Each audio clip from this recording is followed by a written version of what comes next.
It's summer break and college freshman Lewis Thomas has decided to embark on a cross-country road trip to pick up the girl of his dreams, Venna. But Lewis's romantic hopes hit a detour when he stops on the way to rescue his older brother, Fuller, who goads him into playing a practical joke on a lonely truck driver over a CB radio. Now that trucker, an unseen and terrifying force known only by his CB handle, Rusty Nail, wants the last laugh and revenge. Welcome to another feature presentation of Midnight Double Feature, and on this episode we'll be covering 2001's Joyride, directed by John Dahl.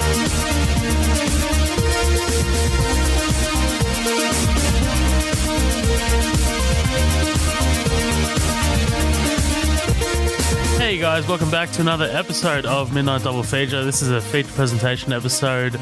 We are covering Joyride, aka Roadkill, as it's known here in Australia and the UK, blah blah blah. But of course, America is always right, so we're just going to refer to it as Joyride. USA! USA! USA! And that patriotic motherfucker over there is my co-host Colin. Colin, how you doing, man? I'm doing good, buddy. How you doing? I'm good, man. You know what? I'm really keen to go on holidays, dude. Oh yeah, you got a little vacay coming up, don't you? A little vacay coming up, yeah. But I guess by the time that everyone hears this, I'll be sipping drinks in Greece. So that's a thing. Must be nice. Must be fucking nice. I've been on holiday since the start of last year, dude. Like, you know what I mean? I fucking gotta since get out. the start of last year. Oh, woe is you. Yeah. Fuck you, dude. Like I am a wandering spirit, dude. Like I'm a traveler. Like I gotta get the fuck out of here. Like, I haven't had a holiday since Nixon was president. I am not a crook. I'm not a crook. Where are we? Where are we with this episode? All right, guys. Like I just said, we're covering Joyride. Thank you so much for joining us here at Midnight Double Feature for this feature presentation. What we're going to be doing is we're going to be going through Joyride, and we're going to be covering it. We're going to be spoiling it. There's going to be a lot of swearing. There's an E on this motherfucker for a reason, as Colin likes to say. I nearly said I nearly said And yeah, guys, remember to follow us on our socials. We have our page on Facebook, which is Midnight Double Feature, and then we have our group, which is attached to that, which is called the After Party. That's where our community comes together and talks films and shit like that. Like, I love that group, man. It's fucking awesome. We got polls and shit going on in there all the time.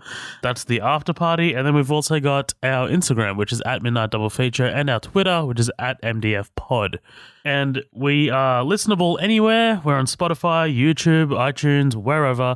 And please remember to stop by to rate and review us on iTunes. That would be fantastic. You could leave us 1 star, 5 stars, whatever the fuck you feel like we need. Just tell us what we're doing wrong. Tell us what we're doing right. We would love the feedback. So yeah, Colin, this one was my pick, right? The reason why I chose this movie. I had a much more substantial film in mind, and I told you that movie. And man, like, you know, due to obviously time constraints and stuff like that, I couldn't adequately prepare for it by the time we got to recording this. So I was like, let's put that movie on the back burner and let me choose something that's a little sort of like, you know, a bit lighter, much lighter actually, and something that's a lot more easy to cover. And you had never seen this movie, so tell me your thoughts, dude. Tell me your thoughts on Joyride. Yeah, I've never seen this before. I've never really been a big like Paul Walker fan. And honestly, a lot of these movies from the early 2000s, late 90s, early 2000s was a really bad year for music and movies in terms of what was extremely popular. Now, there's also 2001 was a fantastic year for movies, but it was a fantastic year for a lot of movies that flew under the radar. You know, you had plenty of good ones. You know, like American Beauty came out. And I think X2 came out in 2002. I think 2003. Yeah, that was 2002. Yeah, there's quite a few. There's quite a few good movies that came out in 2001. But generally speaking, I think we had to hit that low point, because then when you start hitting upwards to 07, 08, what I really think kicked that trend off of like reigniting the film industry was the Dark Knight trilogy. I think that kind of galvanized where movies were going at that point, and a lot of people can say what that did for the superhero genre was it made that a lot more tangible and realistic. But I think that also just set a standard not only for superhero films, but Christopher Nolan came on and just kind of I don't know. I think he made American cinema his bitch. You had just shot it in the arm with like a hit of adrenaline, dude. Just before you do get into your thoughts, do you want to hear some movies that did come out in 2001? Yeah, hit me. Yeah, so A Beautiful Mind, which was awesome. Moulin Rouge, The Others, Artificial Intelligence, Shrek, fucking Shrek. Love it. Yeah, love it, dude. We had the Planet of the Apes, the Marky Mark one, Trading Day, Donnie Darko, the first Lord of the Rings, Scary Movie 2, Rush Hour 2, Tomb Raider, the first one. You got that classic war film, Pearl Harbor. And yeah, so those are some of the few films out in 2001. So yeah, I mean, there was some shit out. Yeah, you want to hear some of the worst movies that came out in 2001? What? Let's see if you even heard of any of these. Soul Survivors, Corky Romano, Glitter, Out Cold, Summer Catch is not bad. Out Cold is decent. Say It Ain't So, Down to Earth with Chris Rock, Head Over Heels, What's the Worst That Could Happen, Joe Dirt. I actually like Joe Dirt. Oh, Joe Dirt, yeah. Yeah, Crocodile Dundee and Los Angeles, Freddy Got Fingered. Hey, back off. Back off. That man is an Australian treasure. Man, I'm just like, there's a lot of, I feel like, and I kind of feel like Paul Walker was in some of these movies. You think of something like Timeline, which is apparently a really, really good Michael Crichton novel that just got turned into a dog shit movie.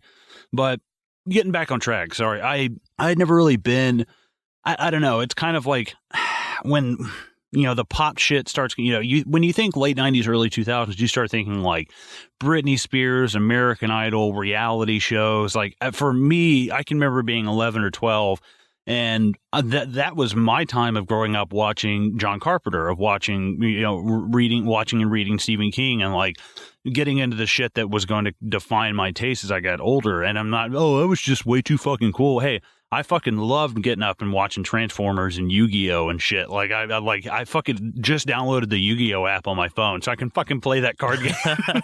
I love it. I still love it. I thought I'd be out of it, but it's such a fun game. I lay my trap card face down and wait my turn. I lay a card down in defense mode. Seto Kaiba. Oh God, I still love it, man. It's a fun game.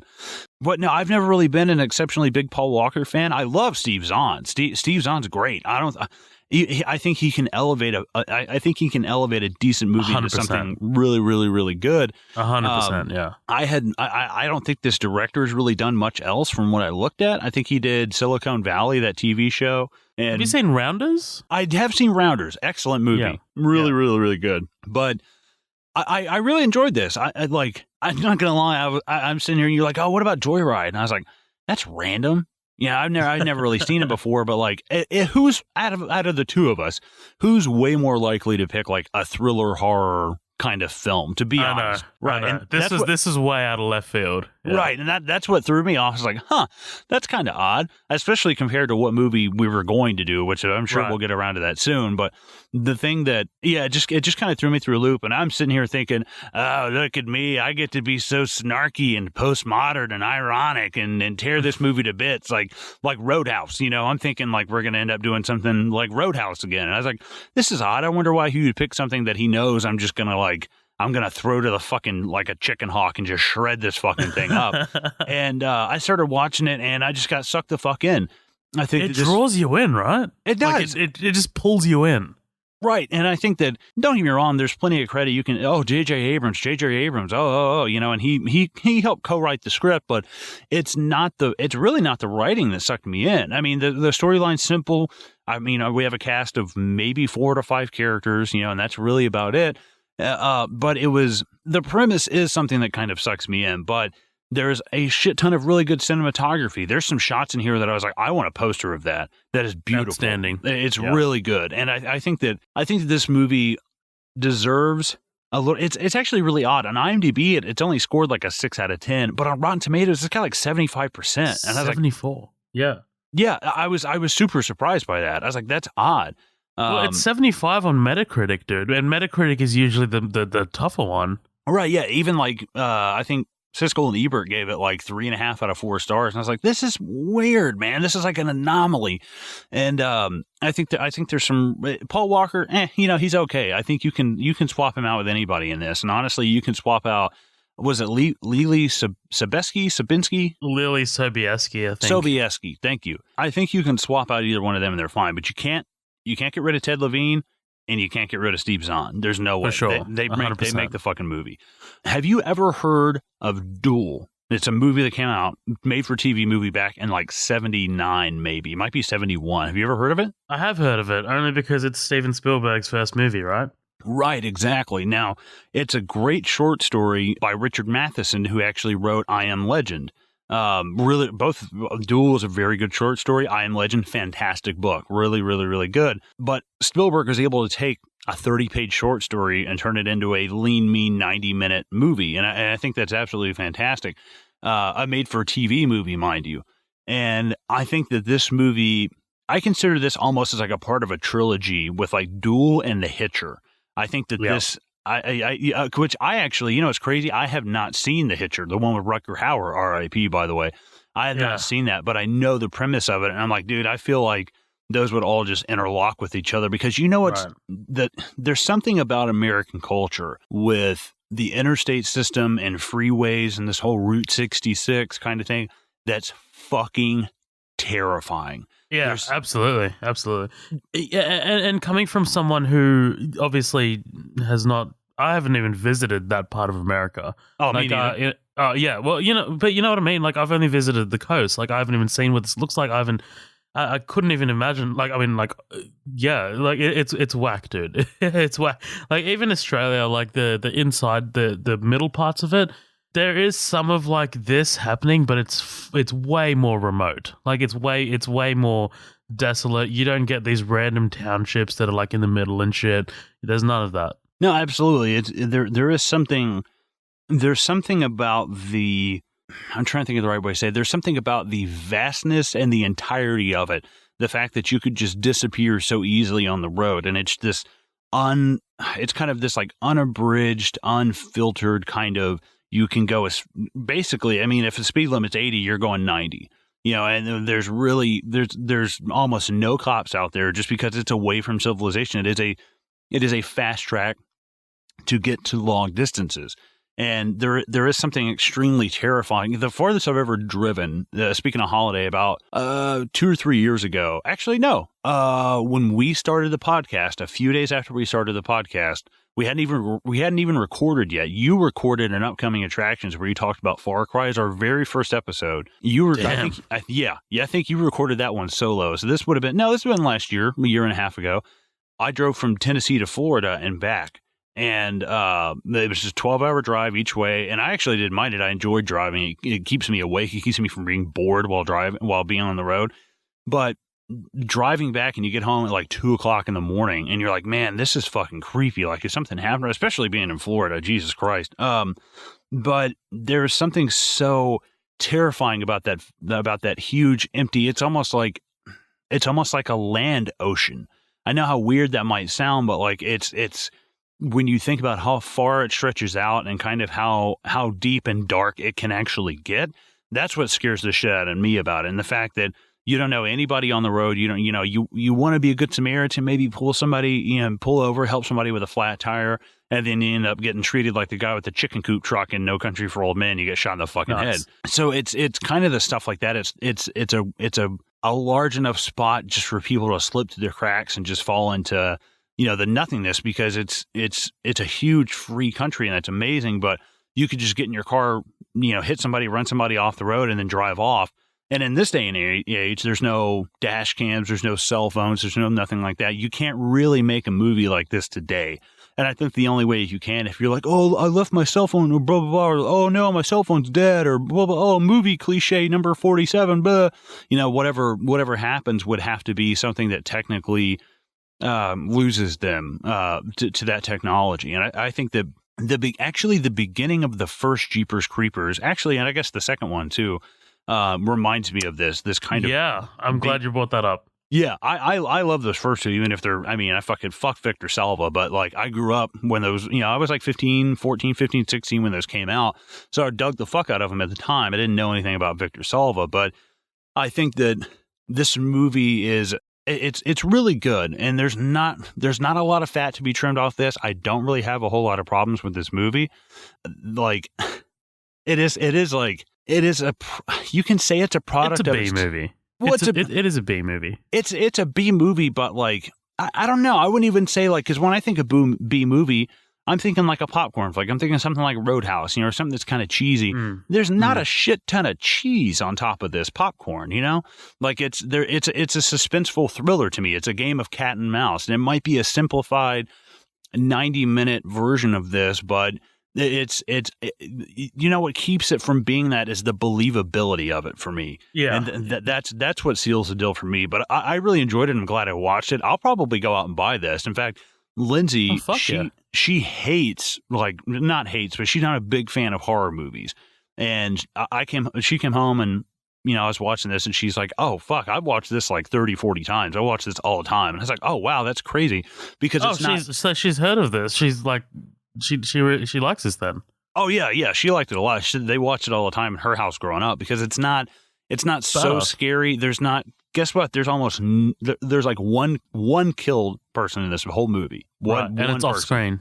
Right, off screen. There's not a whole lot of gore. There's some F-bombs, and that's really about it. There's not a whole lot of shit going on, and I think it's great. I think it's a movie that should probably get a little bit more recognition. Maybe you can remake this, but there's going to be some loopholes you got to jump through. And could it be remade? Yeah, sure. But I think you have to remake it and set it in like 90s, or late 90s, early 2000s. But all in all, I really enjoyed it a lot, and I'm definitely excited to talk about it. For sure, dude. Man, like I'm actually genuinely surprised that you liked it. But like even watching it again, I was just like, man, how could you not get sucked into this story? Like, you know what I mean? Like, you'd need to be pretty switched off to like, because it's very digestible. Like, you know what I mean? Like, it's not like a heavy watch or anything like that. It's just something that, you can just kind of like throw on if you just want to be entertained for an hour and a half. It's not too heavy. It's nothing like that. But dude, this movie.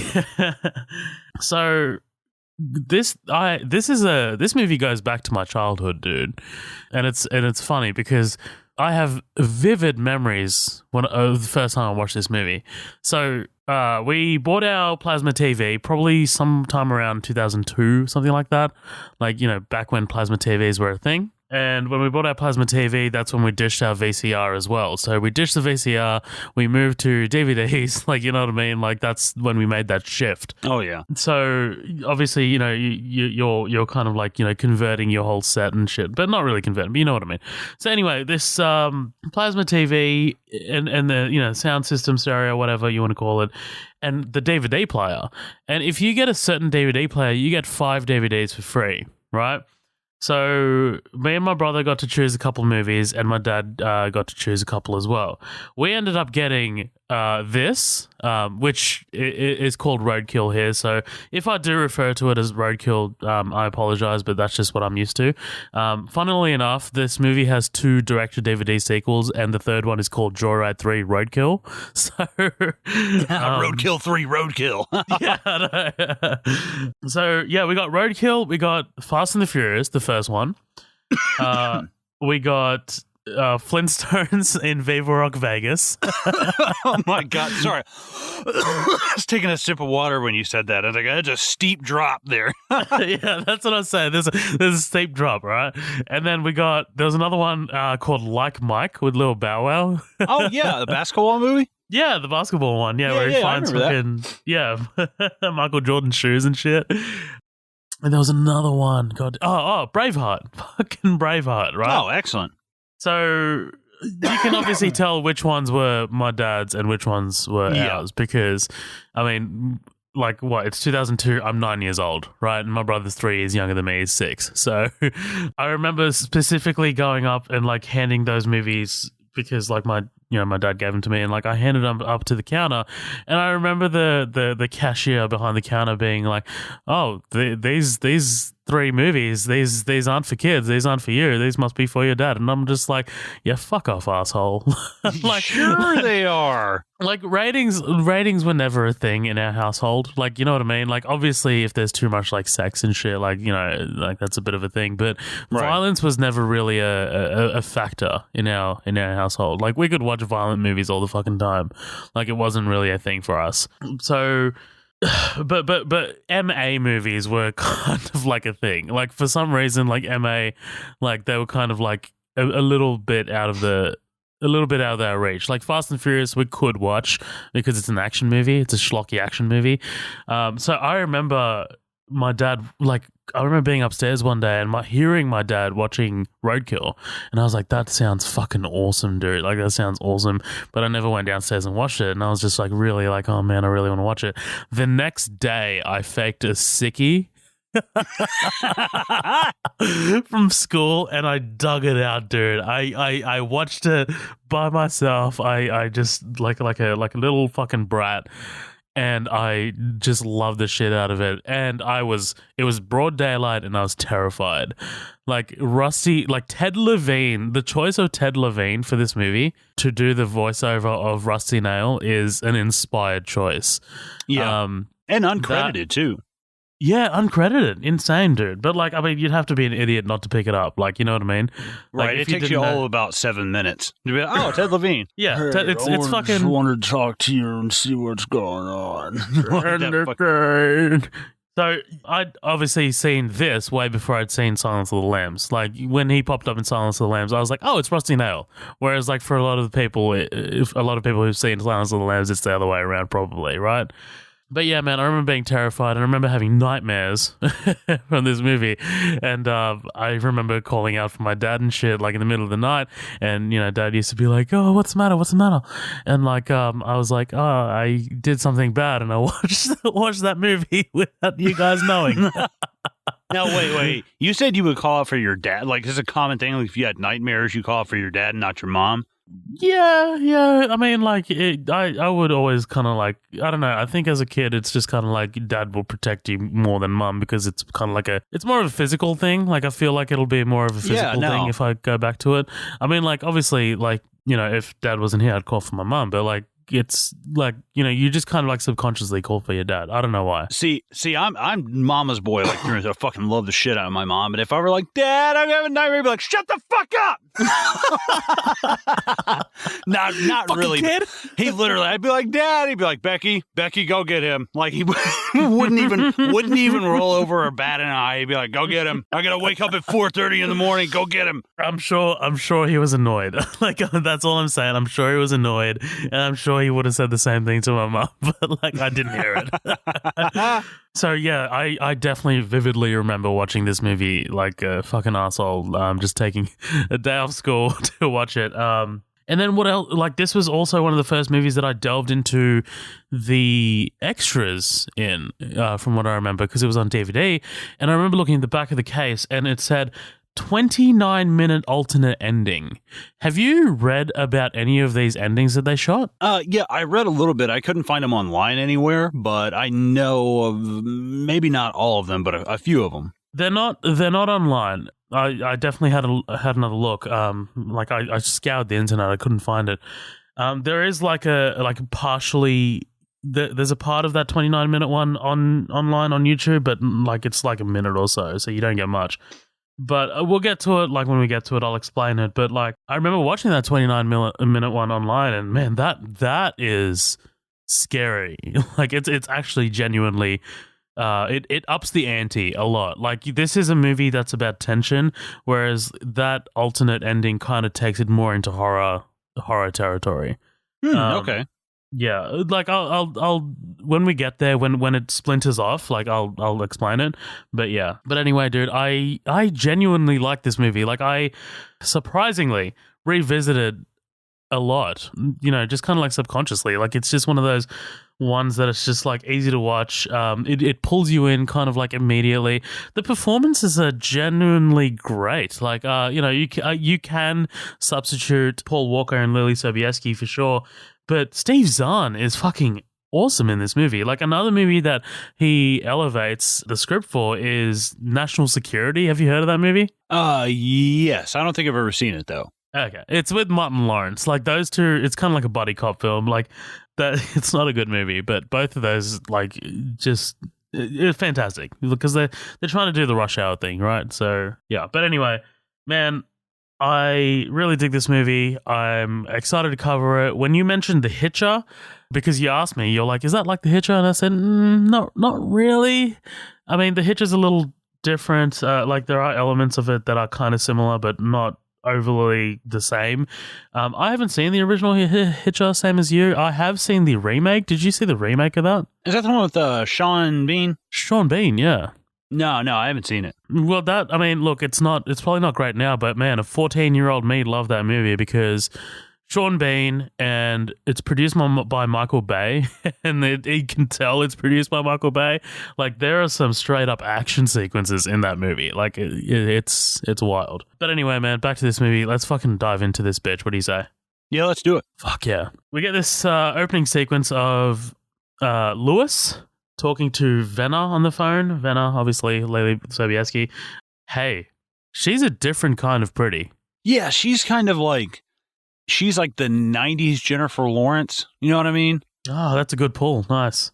Like, I think it's just the, kind of like the cheekbones, like the facial structure. I think definitely the eyes. I was looking at her, I was like, she could have totally played Mystique. I wouldn't have had a problem with that at all.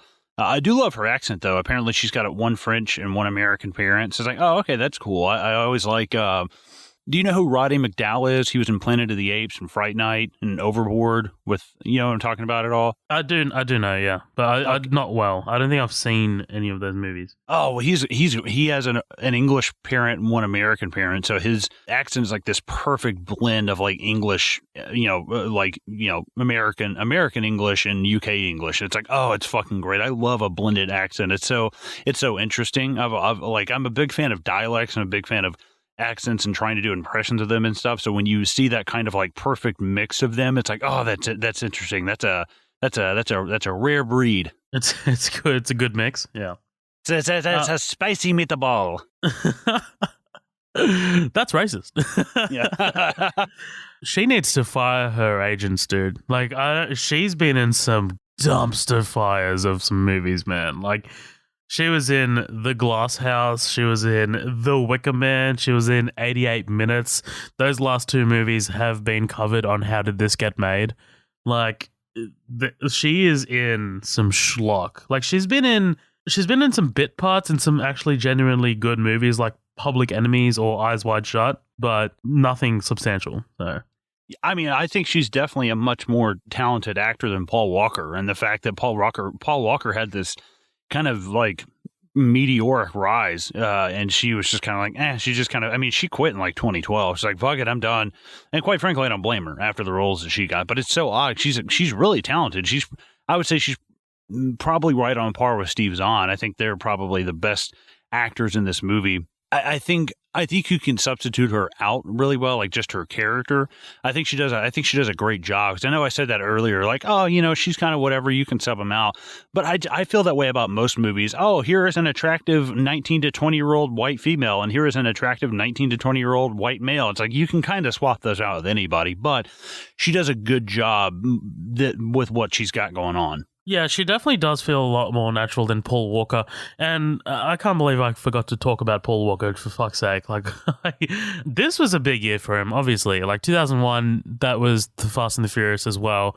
So this was kind of like the big sort of like beginning of Paul Walker. And I know, like, between this and Fast and Furious, Paul Walker was a big figure in my childhood, dude. Like, you know what I mean? Like, I know that's kind of like something kind of like cliche to say, but between this movie and Fast and Furious, it was just like, this guy's the lead of like two major movies that kind of like, I guess, shaped my childhood.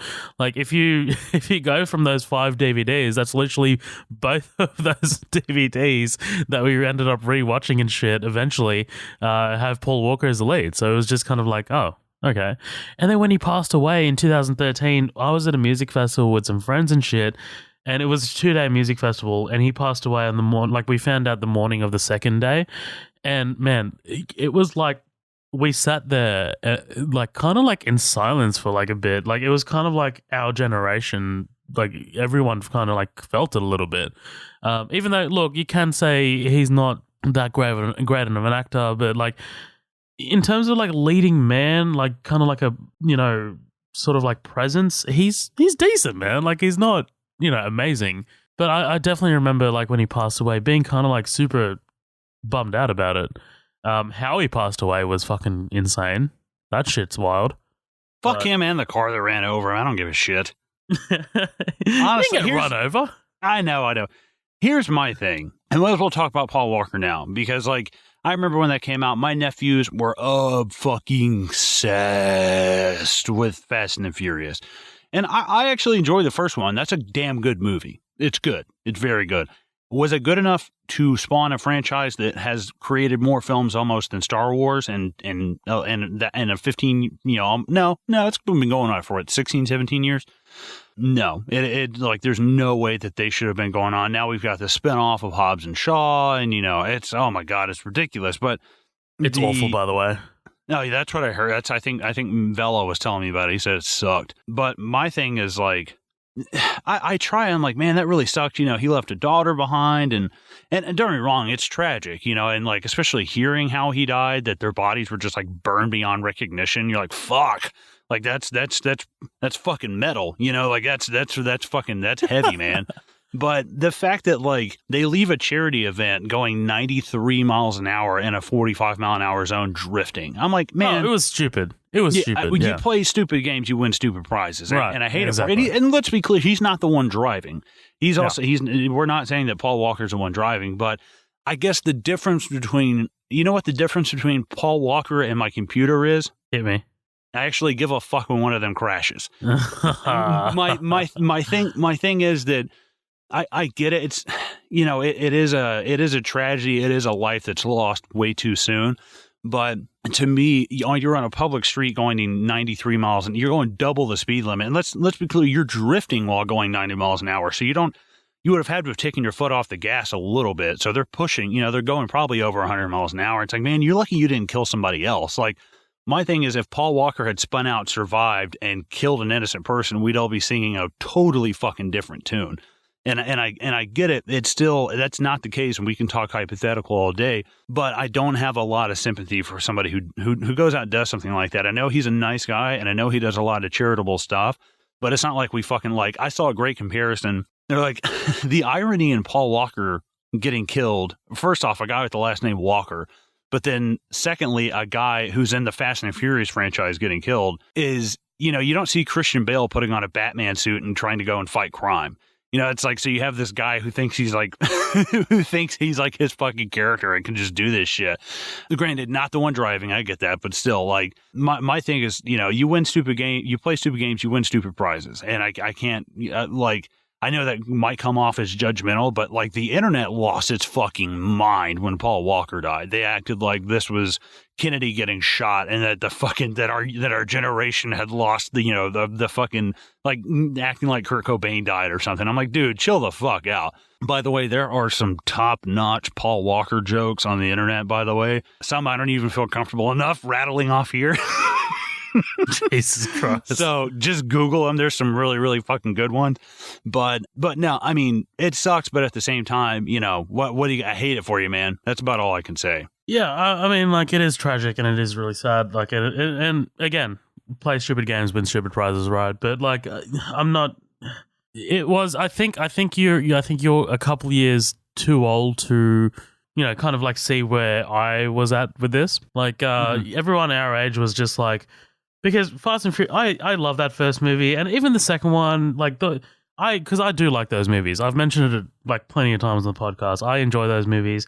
I do look forward to them somewhat. Like maybe not much now, but Fast 5, Fast 6, like I mean they're just fucking fun movies. And then like when that happened, it's just like, oh fuck, like, you know what I mean. And he was in some other movies too. Like they're not amazing movies, but they're kind of okay. Like there was another one called Running Scared that was actually kind of wild. But yeah, I mean, like he was an actor that kind of like was the face of our generation just a little bit. Like I mean, like it was a thing. It was no, I mean, like Robin Williams or Jim Carrey or someone like that, but Right.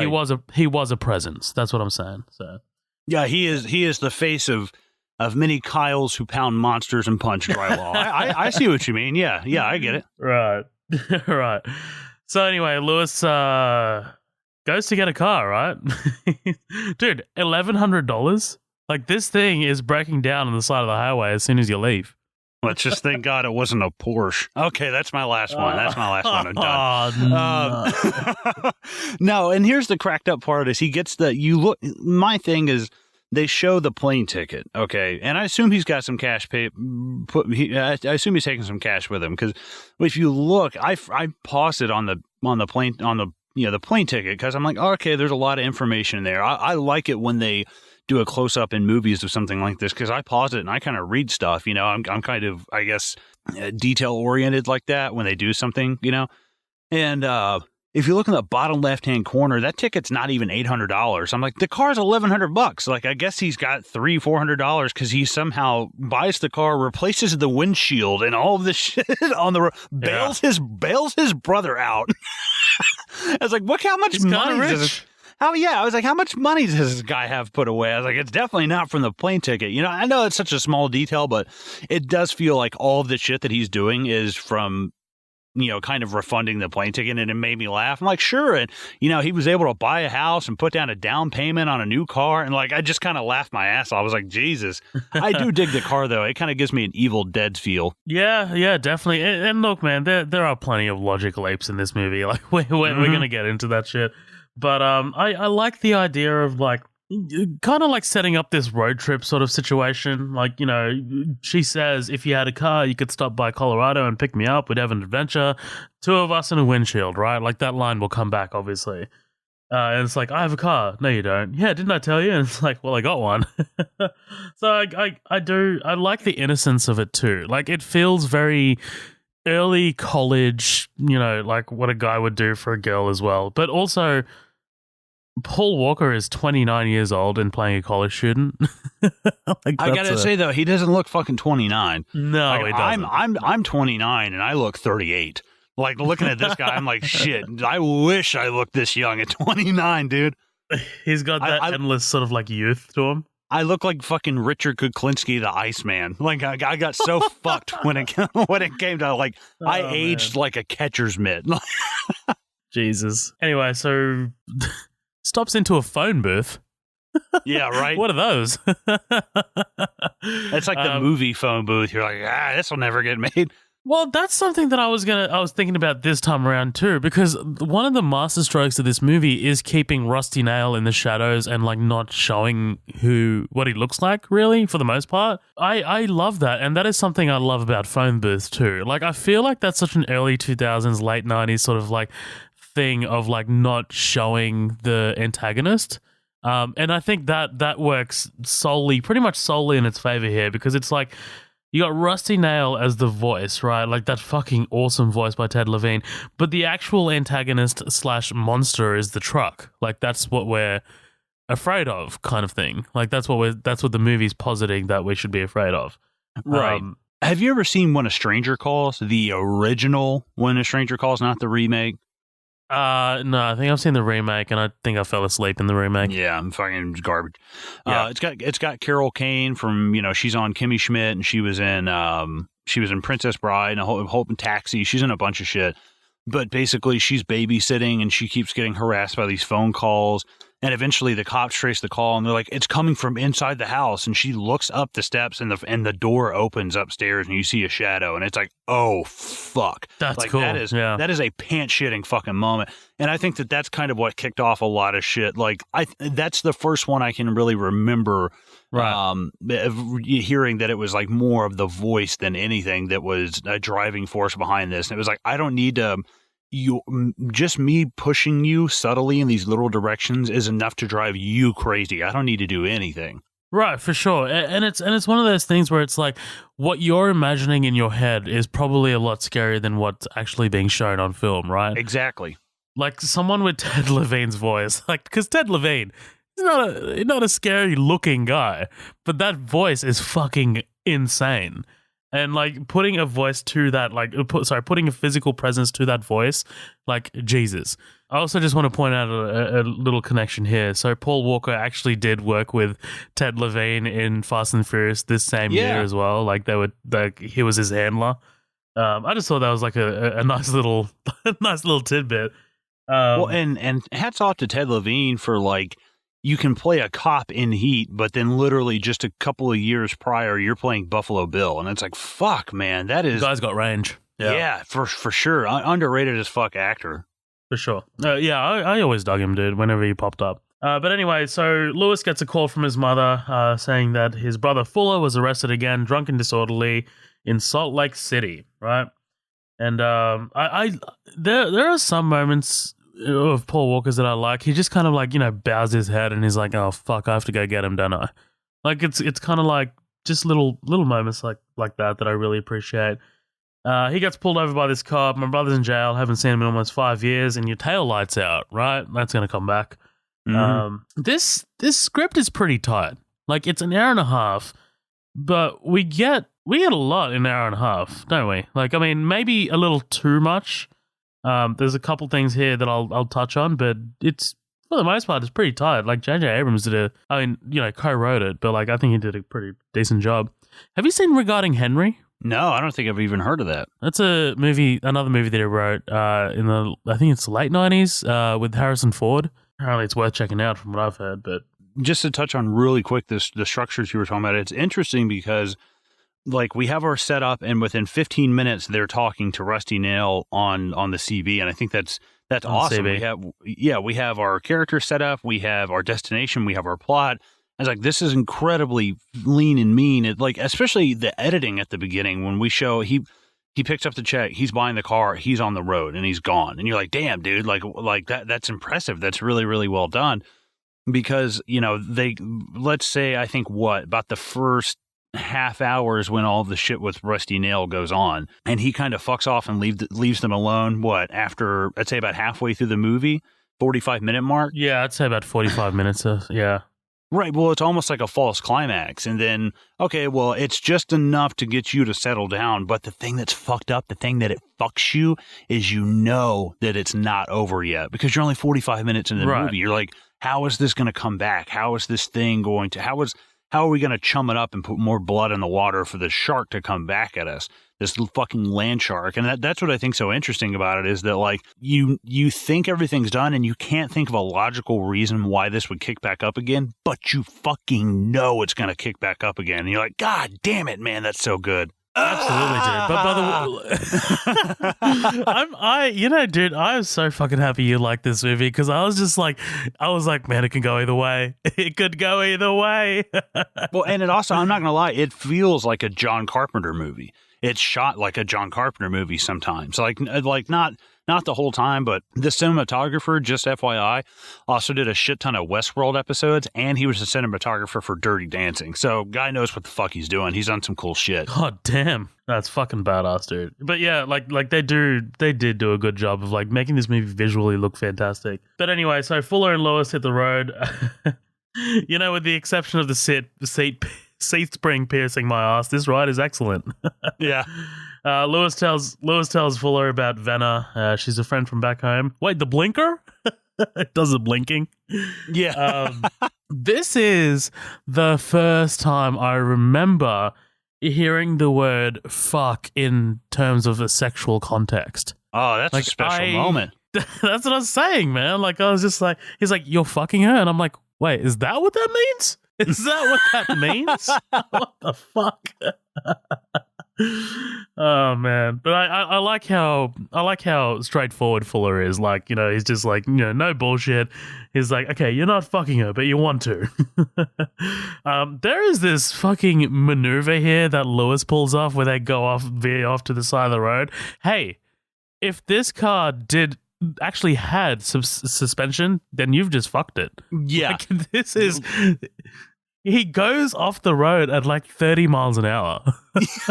Lindsay and I are watching this. She's like, all right, that's a little extra. You know, there's like a whole shoulder you can pull over on. Like, you have to go off into the fucking road and shit. Yeah. It's wild. But anyway, they pull over at this kind of like, did you catch this, dude? Like, this is like, this guy's got like a trailer. He's working out of his trailer. Yeah, it was really odd. Like this rape shack that he's kind of got going on. Like there's something there's something really odd about it. But I love Steve Zahn. He's like, and the gas station just fired you, a hardworking man, like buttering the guy up. You know, I was like, that's what I love actually about the relationship is that Paul Walker is kind of the long term thinker versus Steve Zahn has to kind of be the one who like, well, dude, with the situation that we're in, we can't have a long-term thinking right now. Like we need somebody like me who can get us out of sticky situations like very quickly. And they complement each other well. And there's only a few moments where it happens, but I think that they absolutely come across as like believable as brothers. In fact, Steve Zahn reminds me of one of my older brothers many years ago when he still kind of was like sowing his wild oats and stuff. Definitely remind me of Steve Zahn. And I think kind of like a free spirit sort of thing. Yeah. Yeah, exactly. Yeah, we'll say that. No, it reminds me of that because you can see one of them is very cautious and the other one is very throwing the caution to the wind. And I really dig that. Yeah, absolutely, man. Like they have pretty good chemistry between each other. And like you kind of like get the sense that they probably like hung out as actors before this. Like, do you know what I mean? Like they kind of feel comfortable with each other, like where it feels like to the point where it feels natural on screen. I really dig their relationship in this for sure. But yeah, anyway, so they get the CB put into the car. You put a hole in my car. Yeah, sorry, I put a hole in this piece of shit. Like, fuck me. He's like, I talked him down to $40. All right, no worries. They hit the road. Breaker 1919. We need a westbound. Come on. It's like, you got Black Sheep here riding front door with Mama's boy. And then they get some calls back. You got yourself a Kojak with a Kodak at 185, which basically, I looked that up, dude. Like that means a cop with a camera with a radar. I had to look it up. I was like, what is that? I mean, Kojak I knew, but I was like, Kodak, what does that mean? He's got like a red light camera, and I was like, wait, no, those don't exist yet. Have you ever used a CB radio, or have you ever had to use one? Actually, funny you say that. We had a little thing in high school we would do. It's called fox hunting. And we would, a couple of guys get into a truck, and we would play hide and seek in trucks around an entire town with CB radios. And it was kind of like, I mean, it wasn't a huge town. You couldn't go 30 miles to the other side. You know, you couldn't go way out. You were kind of restricted to like the country. You didn't want to go into like the more urban parts of the town that I grew up in. But like we would just go and park in like a fucking field somewhere and try to, have people catch us, and you had to kind of give them hints to where you were. It was like hide and seek mixed with Marco Polo, and it's actually a lot of fun. I've only done it a few times, but it was a blast. That's I mean, like, look, that's cool, but it's weird. Yeah, like, no, it was definitely a group of redneck kids I hung out with. Yeah, one of those shady kids from across the tracks. Yeah, sometimes. I've only used like CB radios once, man, and like that was kind of recently. We went on a holiday, not really a holiday. We kind of like went up the coast a little bit to Stockton Sand Dunes, and that's where they filmed Mad Max 1, the first one. Ooh, and nice. Yeah, it was pretty cool. But like basically you're driving along the beach in like your utes or pickup trucks, as you fucking likes to call them. Mm-hmm. And like we had a kind of like a convoy of 3, and like we're communicating via CB because there's no mobile phone reception out there and shit. Like it's kind of like in the middle of nowhere. And, we're basically communicating where, like, all the fucking holes in the fucking beach are so we don't get bogged down and shit. It was pretty cool. Like, it's the only time we've ever used it, really. And also, there was a massive bushfire that was happening there at the time. So, we were kind of, like, listening into the emergency services sort of, like, channel. Like, it's, like, I'd never used CB radios. Like, obviously, I'd seen them in movies all the fucking time. So, it was exciting. I was like, oh, we get to use radios and shit? It's pretty cool. But anyway... Then you just get this, like they're playing through, and then like you just hear this fucking voice, dude. Like, you know what I mean? Some people like it when it rains. It's gonna rain hard tonight. Jesus Christ, dude. Yeah, I kind of wish they'd left his his original nickname, the Rain Man. I was like, cool, I dig that. Like, Rusty Nails kind of, okay, that's a little cheesy, but like, I kind of like Rain Man, you know? It's fairly innocent, but at the same time ominous. It's kind of got a weird ring to it. You know, the Rain Man, you know, rain can be interpreted so many different ways, you know, water and all that other shit. I kind of wish they left it Rain Man. So there's a reason for the Rusty Nail name. J.J. Abrams loosely based this on a true story. I heard about that. Yeah, very loosely. It was just about a couple guys who got into some kind of altercation with a guy in a bar, and as they were leaving their motel room, I can't remember exactly the full specifics, but he left a rusty nail in their tire or some shit like that. I don't know. It was super, super loosely based. But that's what we're saying, right? Like, this is what happens in this story later on, especially towards the back half, is kind of like implausible. But this whole situation with them playing the pranks and stuff, and then someone like getting absolutely fucking pissed that they'd take revenge, that's not that far removed from reality, I think. No, not. In fact, I was on the way home from work this morning, and I'm going 45 in a 40-mile-an-hour zone, and I have this guy run up behind me on a white Jeep Grand Cherokee. He comes flying up on me doing like 50, 60. You know, me and a car next to me are kind of close, and this guy just there's two lanes, and the lane he's merging into our lane, so that third lane is closing, and he just guns it, goes like fucking 60 through like town square, just trying to get past us and shit. I was like, Jesus. And I looked at him, I was like, dude, what the fuck is your problem? And he just fucking looks at me smoking a cigarette, just like, what? I'm like, okay, dude, whatever. Like, you can see, like, road rage is such a common and unbelievably believable thing. No, dude, it's massive here. Like, it is, honestly, especially in Sydney, like, road rage is a thing. Like, I've seen people literally get out of their cars and start a fucking fist fight. Like, you know, it is a thing. It's intense as well, and it can be super, and it can end super sadly, unfortunately. Yeah. But anyway, hey, Black Sheep, this is Candy Cane. he's kind of he's got a feminine kind of voice. I can see it. Yeah, I'd fuck him. Oh wait, he's not alive. But I love it, man. Like, I love Fuller's reaction. I knew it. These guys are fucking horny. But like the way they kind of like set him up, dude. Like I kind of feel bad for him. At first, At first, you're like, man, these guys are kind of dicks, you know. But he's a freshman college student. His older brother's immature.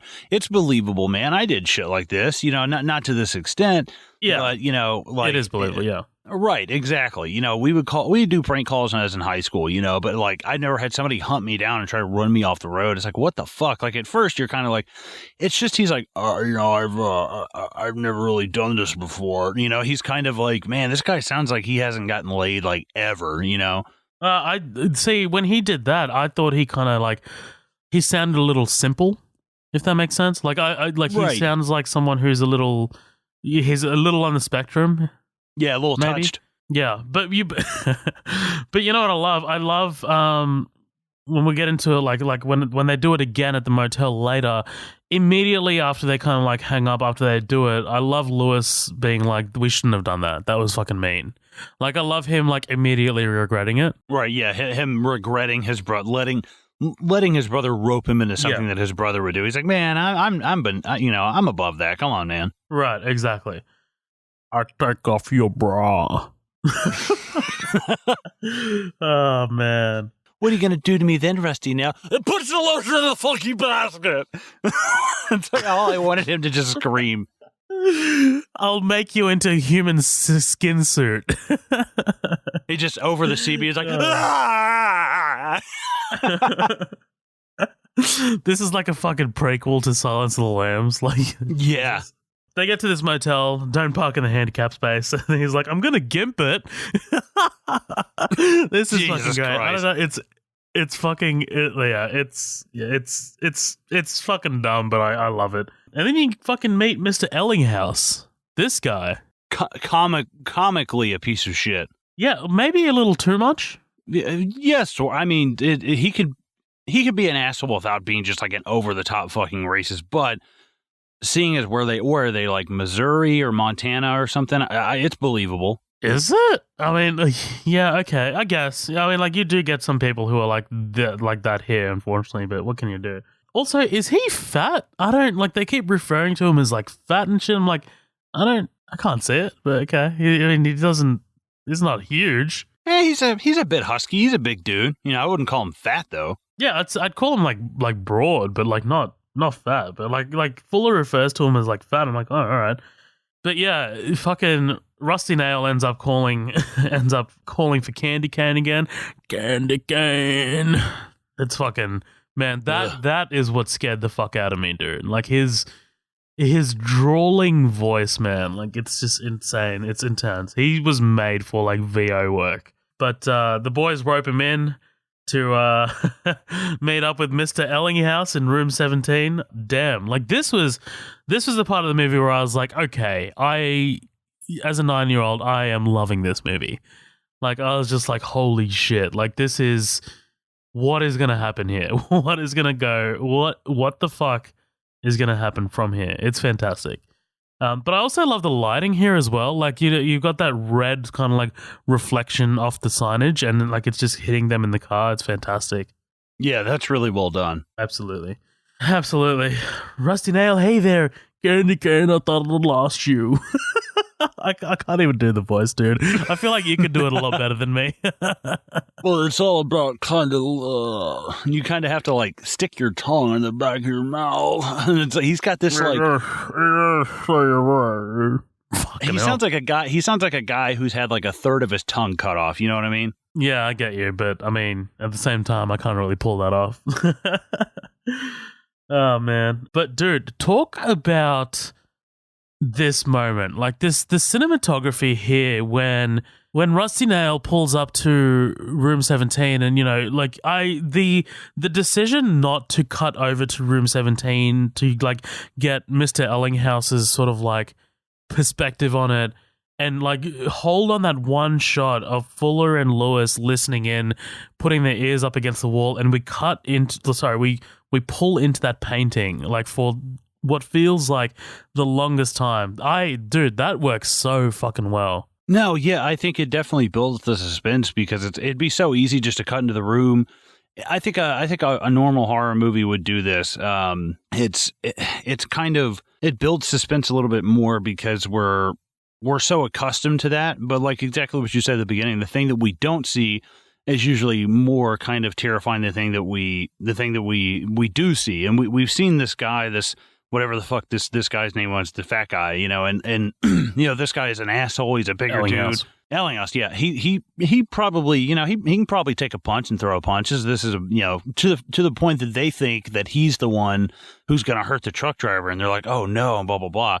So the fact that I think when we find out that the script has been flipped and that's not the case, it's even more of a shock. Like, fuck, well, you know, like, how big is the guy he fought then? Like, what's the deal with that dude? Because, you know, it also helps kind of avoid just kind of like a horror trope of like, well, we'll throw in some action and some gore right here, blah, blah, blah, because they cash those chips in for suspense.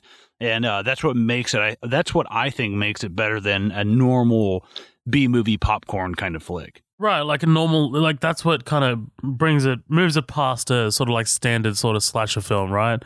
Like it kind of like, it keeps you in the perspective of these two boys who have no idea what the fuck's like just happened, right? And B, like it keeps it tense and suspenseful. I really dig it. But I also really love like Lewis, like getting immediately sort of like remorseful, and he calls the night manager. You hear the fucking telephone just ringing, and then you hear Rusty Nail pick it up, presumably saying everything's all good, and then like the night manager calling him back and saying, hey, I don't know what you're talking about, everything's fucking great. Like that shit, man. This whole sequence is just fantastically well done. But of course, the next morning, Lewis wakes up to find Fuller talking to the sheriff. Dude, this matchstick chewing motherfucker, this guy might as well be the killer. He looks fucking horrifying. Yeah, he's creepy as fuck, man. He kind of gave me like a Jackie Earl Haley vibe, you know, Rorschach kind of vibe. Good, Paul. Good pull. But there is an awesome shot here. It's kind of like he's like on the far right of the frame, and then in the background you've got like the motel signs and shit. Did you catch that? Like that shot? It's kind of like a mid shot. Well, sorry, say that one more time. I'm rewinding. I was kind of trying to catch what you were saying.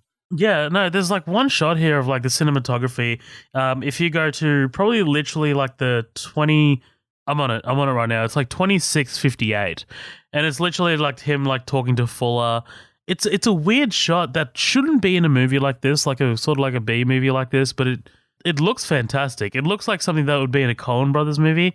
Like he's on the far right of the frame, which you should never really have your characters on either end of the frame. You should always have them kind of centered in the middle, like that. That's kind of like a rule of thumb, like because everyone's eyes are always going to go straight to the middle. But like literally, you got the signage of the motel on the far left, and then you've got him on the far right. It's a weird shot, but it looks fucking cool, dude. No, yeah, it's kind of him being so close, because I think if he's on the far left, he feels kind of like he gives us a little bit more space. But the fact that you're on the far right, it kind of feels like a little bit more intrusive, and it gives you one of those. I've said this 1,000 times. I love seeing something close up in the foreground, but we can see like the shingling, like the stacking of stuff in the background. We've got the car, and then we see the people talking, and then we see the sign, and then we see the open road behind him. And I think that's great. It's a great almost like tunnel effect. You know what I mean? No, absolutely, and it definitely is unsettling. I remember like learning about that in fucking film school, dude. like they told you like it's called like the rule of thirds or some shit. I can't fucking remember, man. Like I'm not Matt Vella, so I don't fucking know. But anyway, he's not dead. He's in a coma. Man, this part where they go to fucking visit him and like check him out, ripped his jaw clean off. Yeah, that's Jesus fucking Christ. gnarly, man. That is fucking gnarly. Hey, just saying, seeing this as a 9-year-old, fuck me up. Fuck me way up. I was like, you can rip off jaws, dude? That can happen? You mean the thing I eat my Sour Patch Kids with? But this is so effective, dude. Like when they go and visit him, because, dude, Steve Zahn's face, like he's just glued to it, and he's just shocked to it, man. Like just you can feel the weight of like what they've done just hitting him. Hard cut to basically the sheriff saying, "You have 24 hours to get the fuck out of town because what you guys did was wrong." This actor is Jim Beaver. He is a massive part of Supernatural. He plays Bobby, but he's awesome, dude. I really do want to see some more stuff with him. Like he's got a presence, he's got a voice. He's like, one of the few hundred questions I've got, all you know is this damn CB handle. Oh, that's great. He goes, and you, when did you get out of jail? Yesterday? It's great, dude. It's great. He's like, I want you out of here. This is like an old-fashioned Western. I want you out of Wyoming before the sun goes down. And of course, Fuller gives Lewis some shit because Lewis was the one who told the sheriffs and blah, blah, blah. Yada, yada, yada, essentially, right? Yeah. Well, they hit the road and then they start getting the calls that Rusty Nail's looking for candy cane. That's right. Just before we get to that, though, there is like as they're driving and it looks like it's going into dawn, there is this awesome shot. I don't know how they pull it off. It must have been a helicopter. But there's this awesome shot. It comes from like the right of the highway, and then like it kind of like circles around this truck and like comes up behind him. Yeah, I'm on it right now. It looks awesome, fucking great. Yeah, for sure. But anyway, anybody out there know candy cane or Mama's Boy? Baba Black Sheep. Oh man, this gave me just the creeps, man. The creeps. You need to find a highly qualified psychiatrist, not a psychologist. You're going to need some drugs. I love that he essentially gives them an out here, right? He says apologize. And Lewis obviously wants Fuller to apologize, and he's just like, look, listen, you sick fuck. You pathetic, lonely, walkie-talkie freak show motherfucker. You get nothing from me. You know why? I have something more powerful than your psychosis, a volume knob. All I need to do is to make you go away is to turn it counterclockwise. You got that? You copy that? You know, black sheep, you really ought to get that fix.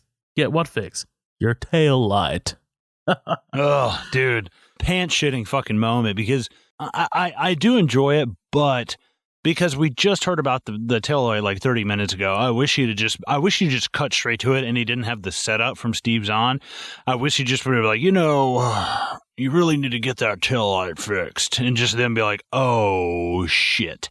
Like, I think that's just me. Like, I kind of don't like he has to be set up for it kind of thing. I know that's such a small nitpick, but the only thing more terrifying, and I've pulled something up for you real quick. If you were to start reading excerpts from, let's say, 50 Shades of Grey, looking for candy cane on the CB. He groans loudly and thrusts deep, again and again, over and over, and I am lost, trying to absorb the pleasure. It's mind-blowing, body-blowing. I long to straighten my legs to control my imminent orgasm, but I can't. I'm helpless. I'm his, just his. To do as he wills. Tears spring to my eyes. This is too intense. I can't stop him. I don't want to stop him. I want. Oh no.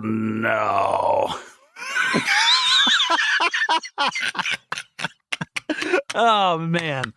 Oh shit.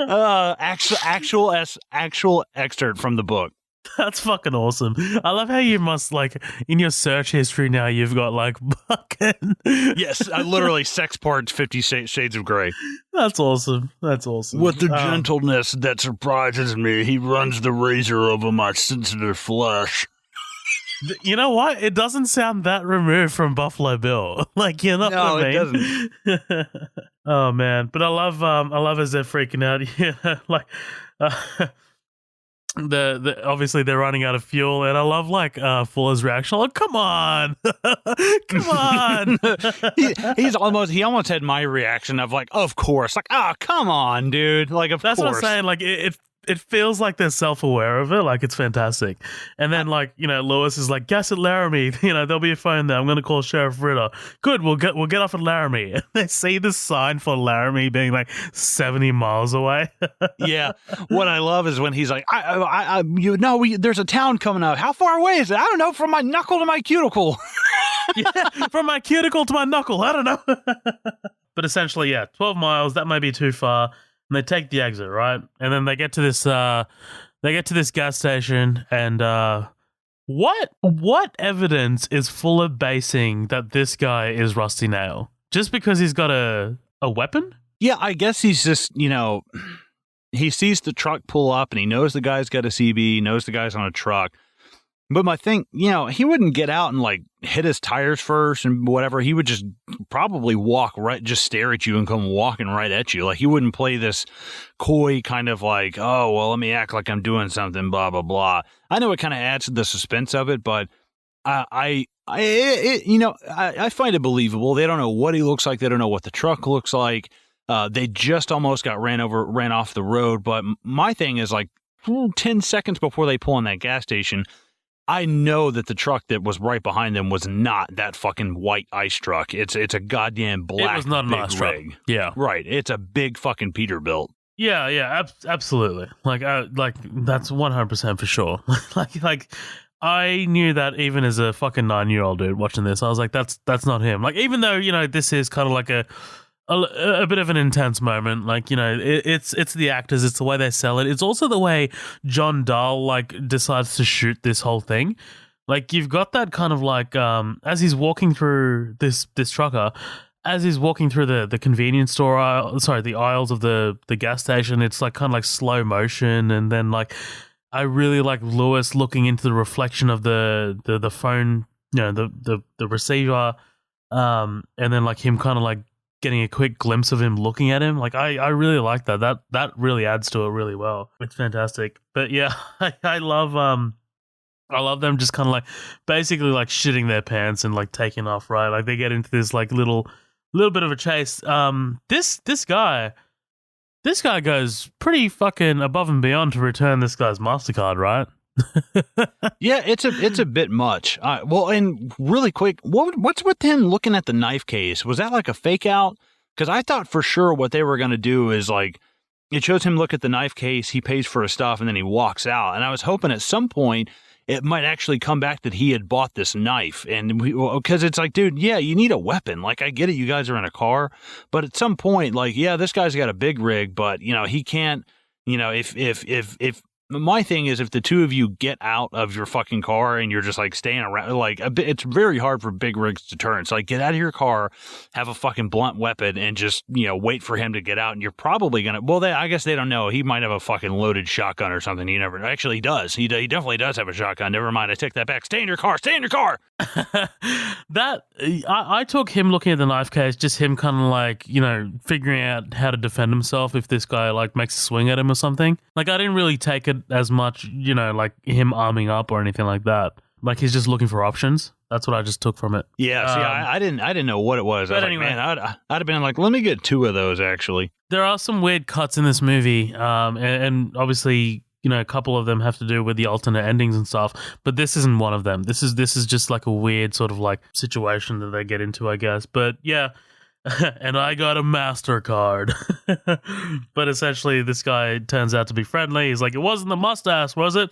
Old lady wants me to shave the thing. I thought that this was Saw. I thought that this was the main. Oh God, John. I can't remember his name. The Jigsaw. Sorry, I thought this was Tobin the guy. Bell. It's Tobin Bell. Yeah. I thought for sure this was him when that window first rolled down, and I was like, no, it's not him. I was like, it looks like the guy who plays Jigsaw and James Cameron had a baby for a second. I was like, this is odd looking, man. And I don't want to go past the part either with Steve Zahn when he pulls up and he literally does, he makes his hand into a gun. He's like, we have a gun. It's great, dude. It's great. And then he's just like asking him about the club, and he's like, my tire thumper? Shit, just checking the pressure. And Steve Zahn's like, yeah, the pressure thing. But this guy turns out to be nice. He's like, you know, you guys are out to find the main road, blah, blah. He's like, yeah, we're fine now that we're not murdered. Thanks a lot, man. Yeah. That's a great line. This is great, though. Like, they get out of the car, you know, they're fucking, you know, relaxing, chilling out.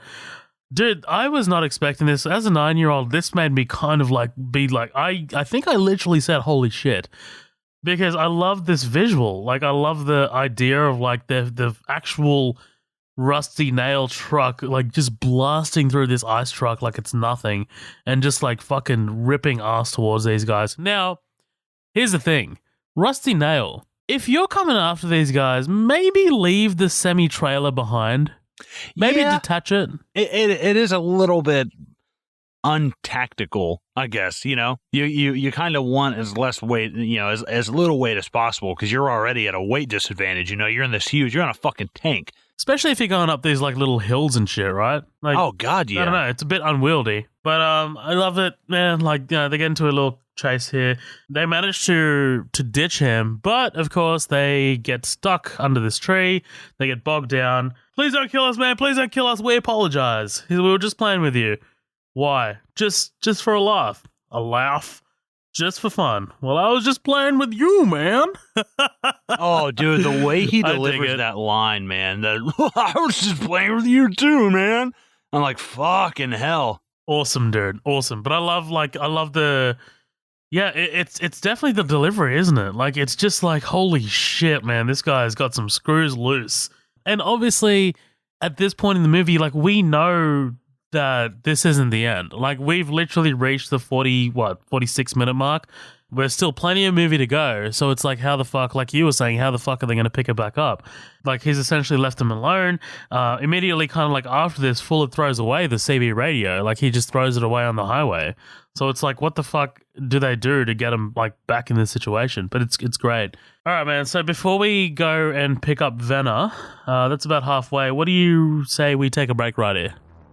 Let's do it. Fuck yeah. Guys, do not go anywhere. We'll be right back with more Joyride, aka Roadkill.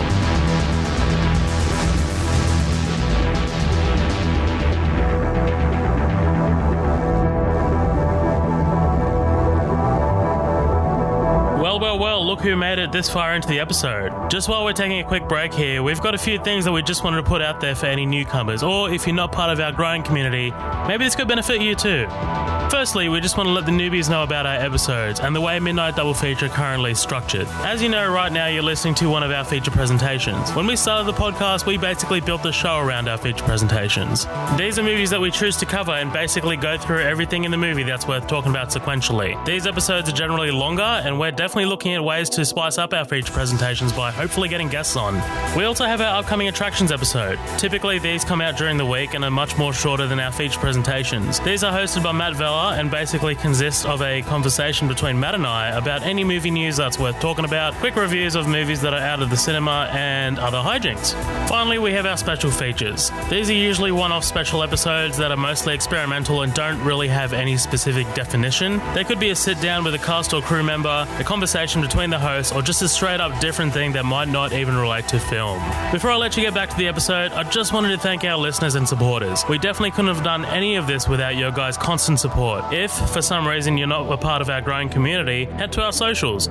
We've got 2 pages on Facebook, Midnight Double Feature, which is our main page and has our formal announcements, and we also have the After Party, which is where we post memes, news, and teasers of what's to come on Midnight Double Feature. We're also on Instagram, which is at Midnight Double Feature, and Twitter, which is at MDF Pod. You can also send us an email if you have any grievances or would like to let us know what we're doing wrong. That's midnightdoublefeature@gmail.com. Thanks again for listening, guys. Back to the show.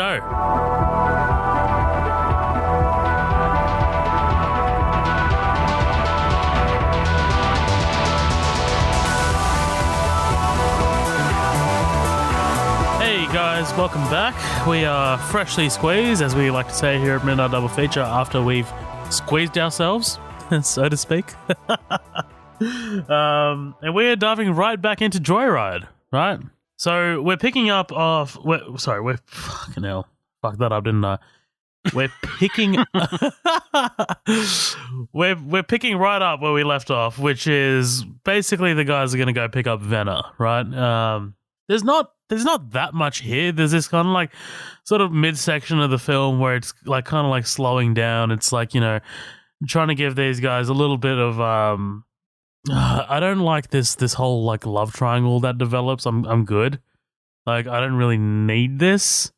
It seems super superficial. It's a bit of a unnecessary red herring, you know. It's kind of like a throw, but we don't really need, because it doesn't go anywhere. You know? Yeah, exactly. It definitely is a red herring. But I do love like when they go pick up Venner. Like, does she ever wear a bra?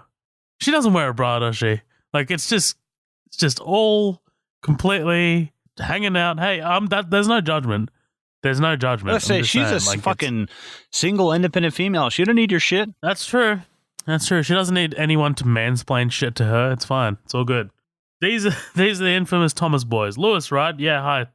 Nice to meet you. Look, I'm Fuller, Lewis's older, somewhat troubled brother. This is obviously Charlotte, who serves quite a bit of a purpose later, right? Oh, yeah, absolutely. Yeah. But look, I'm not going to go through every single thing here. Like, you know, they're kind of like all getting to know each other a bit more. They get some drinks at this bar. You know, she gets fucking Lewis a hat. It's nice and cute, blah, blah, blah. I do not, though. I don't know.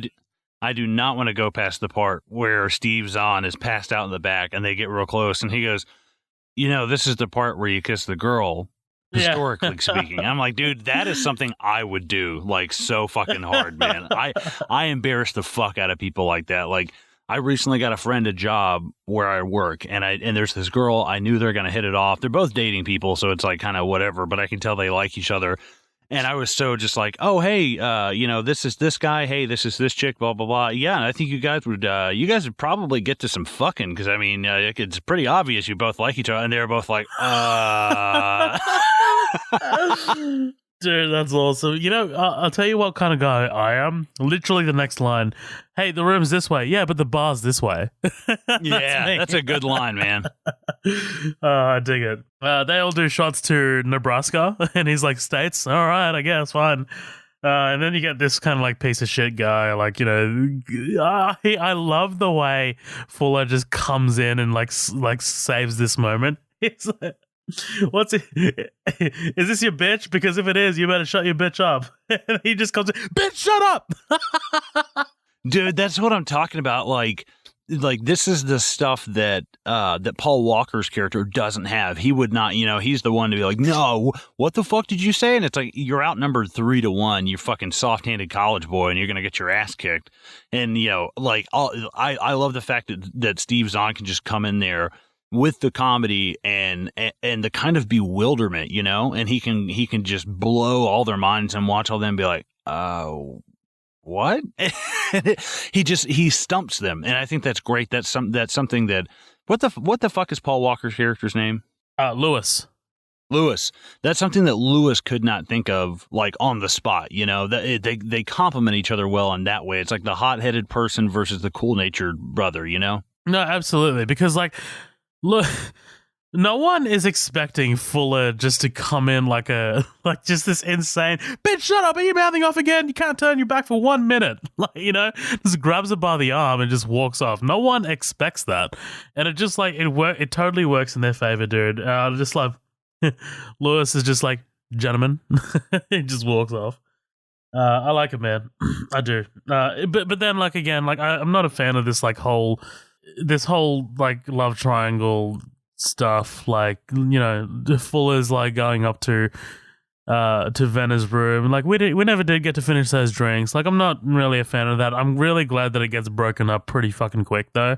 Like, Lewis picks up the phone. Now, I thought you said there was no girl. Oh man, what that a is fucking moment. spine tingling. What a moment, dude. Like, seriously, I remember watching that as a 9-year-old, and I was just like, I just shit my pants. Like, you know? But I love the way Fuller just fucking sits up, man. He runs to the other room. He's like, he's watching us. But I love this whole, like, situation. During this whole situation, Venna has no fucking idea what's happening. She's like, how scared should I be? Well, what I really dig is, oh God, I fucking Paul Walker. What's his name? God damn it. Lewis, Jesus. What I really dig is Lewis's line when he comes in. He goes, yeah, he told me that, you know, you were in here with each other, which is a fucking good question. It's like, that's cool. At least they acknowledge it, you know? Yeah. He said, I thought there was no girl. Then he asked why you were in here, which is a fucking excellent question. The only thing I do about that is it is believable coming from Fuller, but it doesn't seem as reciprocated coming from Venna.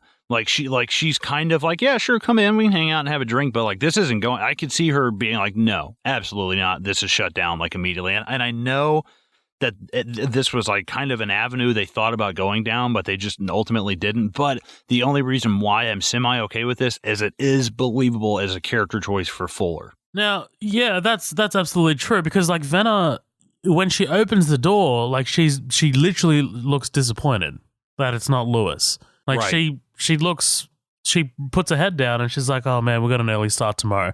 Like, she couldn't make it, like, she can make it clearer by saying no, but I mean, she's very, you know, she's putting it out there that she's like not really that interested in it. But anyway, they leave. Like, I love, they fucking like bump into this guy. That's so fucking early 2000s horror movie shit to me. Like, just that kind of like little jump scares. They like, but yeah. Oh, I mean, that anyway, John Goodman looking motherfucker. Yeah, the John Goodman, like he just came back from the bowling alley. Mm-hmm. I love this shit with the signs. Like, I know it's so fucking implausible, and like, you know, there's a line from Venna where she's just like, you know, like, what, he's fucking spray painted the signs. I still love it, dude. What do you think about this? It's okay. I think you could accomplish the same thing with, because it's obvious he's had access to their car. So I would have loved if when he looked down at the speedometer, maybe there was like a little note and it's like stop and open, because it's like, dude, he's been in our fucking car. Like, I think that is even more intrusive and invading than him spray, because you don't know which fucking way they're gonna go. Yeah. You know, like there's no fucking way. I think him invading the car, which he's proven he already can do, is way more disturbing than fucking up some street signs. You know? Yeah, no, absolutely. I do like the whole idea of like him invading their personal space a lot better than the street signs. I think what I like about the street signs is just kind of like how it's shown. Like you got Lewis and Venner like arguing, and it's literally just it's just Fuller who's just paying attention to these signs. And like as they stop, like I love the way he points, and it's just like Lewis, that last sign there. I dig that. I like the way that's shown, but absolutely I do like the idea of him like breaking into the car a little bit more, because it is an invasion of their personal space, and like it is a little more, it's a lot more creepy. Like, you know, just like he was sitting right where we are right now. Like that's right. They go to hesitantly open the trunk. There could be a bomb in there. But Vanna just grabs the keys, opens it. I love this kind of like Tarantino-esque shot, like, you know, from the perspective of the trunk, like as they open it. That's cool. It's slick. Oh, it's fucking so Goodfellas, man. That is so fucking Goodfellas. Yeah, so Goodfellas. And the red light, of course, right? Like the tail light. Absolutely. Right, yeah. Absolutely. But yeah, eventually, like essentially the CB radio's in there. They plug it back in. They're like, you know, we won't talk on it. We'll just listen. And they essentially they get Venner up to speed on it. And over the sounds, they get what's her name again? Fucking Charlotte, right? I knew it was some fucking white plain girl name. Yeah. Yeah. They hear Charlotte screaming, which is kind of damn. Like, you know what I mean? Like, talk about amping up the stakes. Well, see, what I would have loved is if, you know, and that, it's confirmed that it's Charlotte by Venna, you know, and I think at one point you even hear Charlotte say Venna's name. I think if they'd have left that little detail out, and they would have had, like, I would have loved at the end if this were just some random woman. And they're like, wait, what the fuck? Like, that's not even, like, it's just another way of him manipulating you. And don't get me wrong, it's fine either way, but I think it just adds a little bit even more of a twinge of, like, let's say he had just picked up some random woman. Let's say he picks up, like, a hooker, and, you know, and he's like, I'm going to kill this woman unless you come here, blah, blah, blah. I think that it's totally in character for Lewis to be like, I don't care if that woman is a stranger. It's on us to fix this. You know, ultimately she will die. It's our responsibility. I like that element. Exactly. Yeah. Exactly. And I would have loved if it were, you know, if it said that it's Charlotte, but it's not even, it's almost like, I don't know, that's almost like a Joker-esque quality, you know, like the double cross, the fake out kind of thing, like we were talking about on Roadhouse. You know, I really dig that. And don't get me wrong, it's a small nitpick, but I think it just adds a little bit more to his manipulative nature of them. No, absolutely. I got that thought as well about the Joker-esque quality of it, but my thought about the Joker-esque quality of it didn't come into it until later, where they're in the hotel room. Like, that was when I was like, oh, this is kind of like a Joker sort of like fake out situation, because like he purposely didn't tell him which room they're in and shit like that. Like, I love that. Oh, sorry, he didn't purposely tell him like what motel they're in, but you know what I mean. But anyway, so dude, this monologue here. You know what? You know when a corpse can't be identified, no next of kin, no one to claim the body. What they do is they cut off all the fingers, all 10 of them. Then they cut off the jaw. They cut off the person's jaw. They put it all in a jar. They put it in a jar with some number on it. And then that's when you hear Charlotte screaming for Venna, right? Fucking awesome, dude. I love it all. It's cool. But essentially they get told to go to the State Line truck stop parking lot. I'll find you there. And man, this sequence, right? Well, and the thing that gets me is I can't believe they actually had fucking kids on the set with these two grown ass fucking naked men walking around. I'm like, not today, motherfucker. No way, not today. Right. That's what I'm saying. Like, it's, like, what kind of consent forms do they need to sign? Like, you know, for these like young kids to be on set. Order six cheeseburgers each. But I like Venna, like, kind of like, you know, trying to console him. He's essentially like telling her, like, look, there's a lesson they've got to learn the hard way. And Venna's like, well, look, they do fucking stupid shit, man. Like, I like it. I like all of this. They sit down, they order 12 cheeseburgers. You want fries with that? This manager guy, do you recognize him? Yes, T2, man. T2, motherfucker. And Near Dark. Dude, T2. Oh, I haven't seen Near Dark, unfortunately, but yeah, T2 walks up in that bikie club. Oh yeah, that's him. Dude, sad thing, he died of a fucking some kind of brain trauma. I think it's like shortly brain after this cancer film or something. came out. Yeah, that's sad, man. Like shortly after this came out too. So this sequence ends super abruptly, right? Like this sequence ends with them hearing the car horn and them running outside, and then we cut to the car just driving away, right? Like that's what we get. Did you feel like it was a bit abrupt?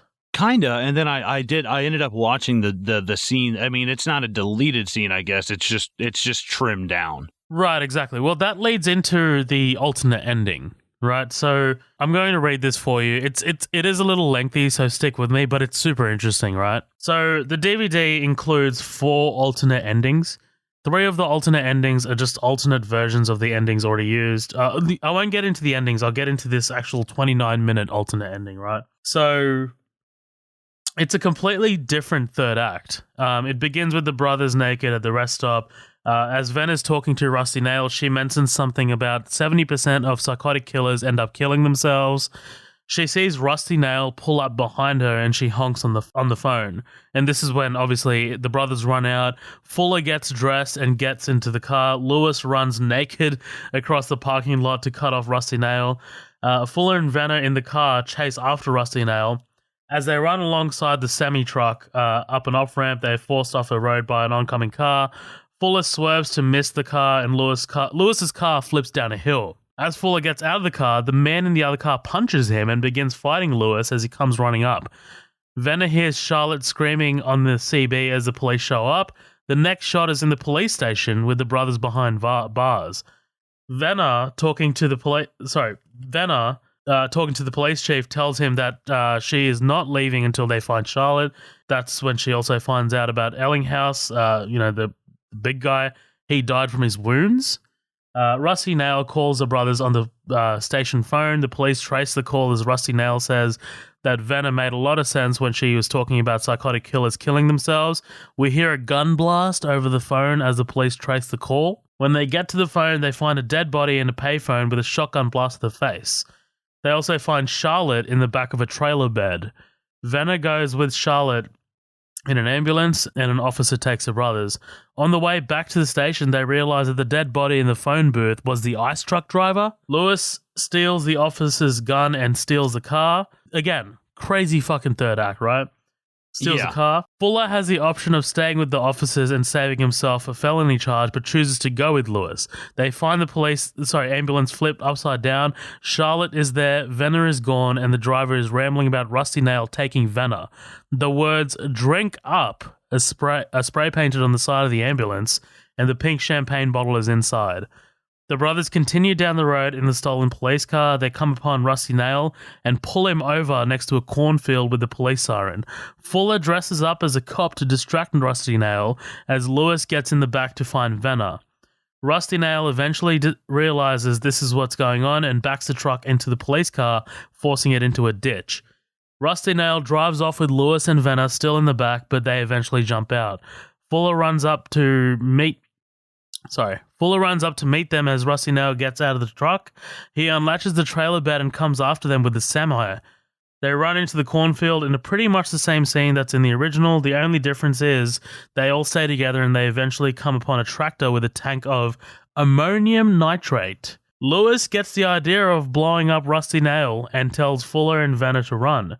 They do, and Lewis gets Rusty Nail's attention. The truck comes after him and hits the gas tank, but it does not blow up. Instead, the truck is pushing the tank after Lewis. Fuller and Venner get out of the cornfield and turn to see Lewis close behind. Lewis screams for Fuller to shoot the gas tank with the officer's gun. Fuller finally hits the tank and the truck explodes. The three watch the truck burn as the police arrive. At the hospital, Lewis and Vanna finally kiss. Fuller thinks he could make a pretty good cop. Paramedics show up with Rusty Nail and try to revive him. As the three watch on, Rusty Nail finally dies. Fuller says he can't believe it, but he actually wants to go home, and that's the end. Radically different ending. Yeah, it's not bad. I mean, I think, I'm fine with that ending. It's a little bit more over the top. But I don't mind it because the stakes are being raised, and I'm okay with that. I don't really have a problem with that ending. I read one where like they were gonna like light his truck on fire and a water tower was gonna come down. That's that one. That's that one. Okay, yeah. That's like there's some more radical shit that I heard, and I mean, there's been crazier endings to movies, and I think that's decently scaled back. Like it's a little bit. All of this is a very T2 to me. Him busting through the ice truck and then it's covered with all that shit, and then lighting it on fire. Like a lot of this kind of feels like T2 to me, which is not a complaint. That's, if anything, that's a compliment. But I can go either or. I don't mind this ending. It's pretty good. I think it's a little bit more suspenseful with this ending, honestly. Right, exactly. Like it's. I remember I have seen that ending because obviously it was shot and it is on the DVDs. So I kind of remember Venna finding Charlotte in that trailer bed that I mentioned, and I remember that being scary as fuck because when she opens those doors and finds her in that trailer bed, she just starts screaming. Like she just lets loose, and I was like, God damn. But I like the idea of Rusty Nail using Vanna's sort of like psychology about 70% of what is it, psychotics end up killing themselves or something like that. Right. Yeah. I like that element of it. I like the ice truck driver coming back and being sort of like murdered in that like police in that phone booth. Like that was a wild fucking turn, but I do like that ending. But again, I also like this ending with the hotel room. Like this was also pretty cool. Like there's some really cool twists and turns here. But anyway, look, back to where we are. We're back at the cornfield, right? So this cornfield sequence is my least favorite sequence in the entire movie. I think it might just be because it's a little too cat and mouse for me. I like the, them getting out of the car, him getting them to walk like 100 meters up the thing, and then like kind of like chasing them in cornfields. I just think it goes on for a little bit too long. What do you think? What do you think about this? I don't mind it. I mean, I think it's I think it goes on a little bit too long, but I like because we've established that, oh wow, hey, you're up you're up, hey, up on your rocking chair, can you see this thing far and wide? And they're like, yeah, I don't see anybody, blah blah blah. So we've established that from where the truckers are, they have a great point of view. And the fact that this light that he has, the spotlight that he has, is I read somewhere, I think this is made for like fucking airplanes or something. So it's much brighter than a regular truck light would be.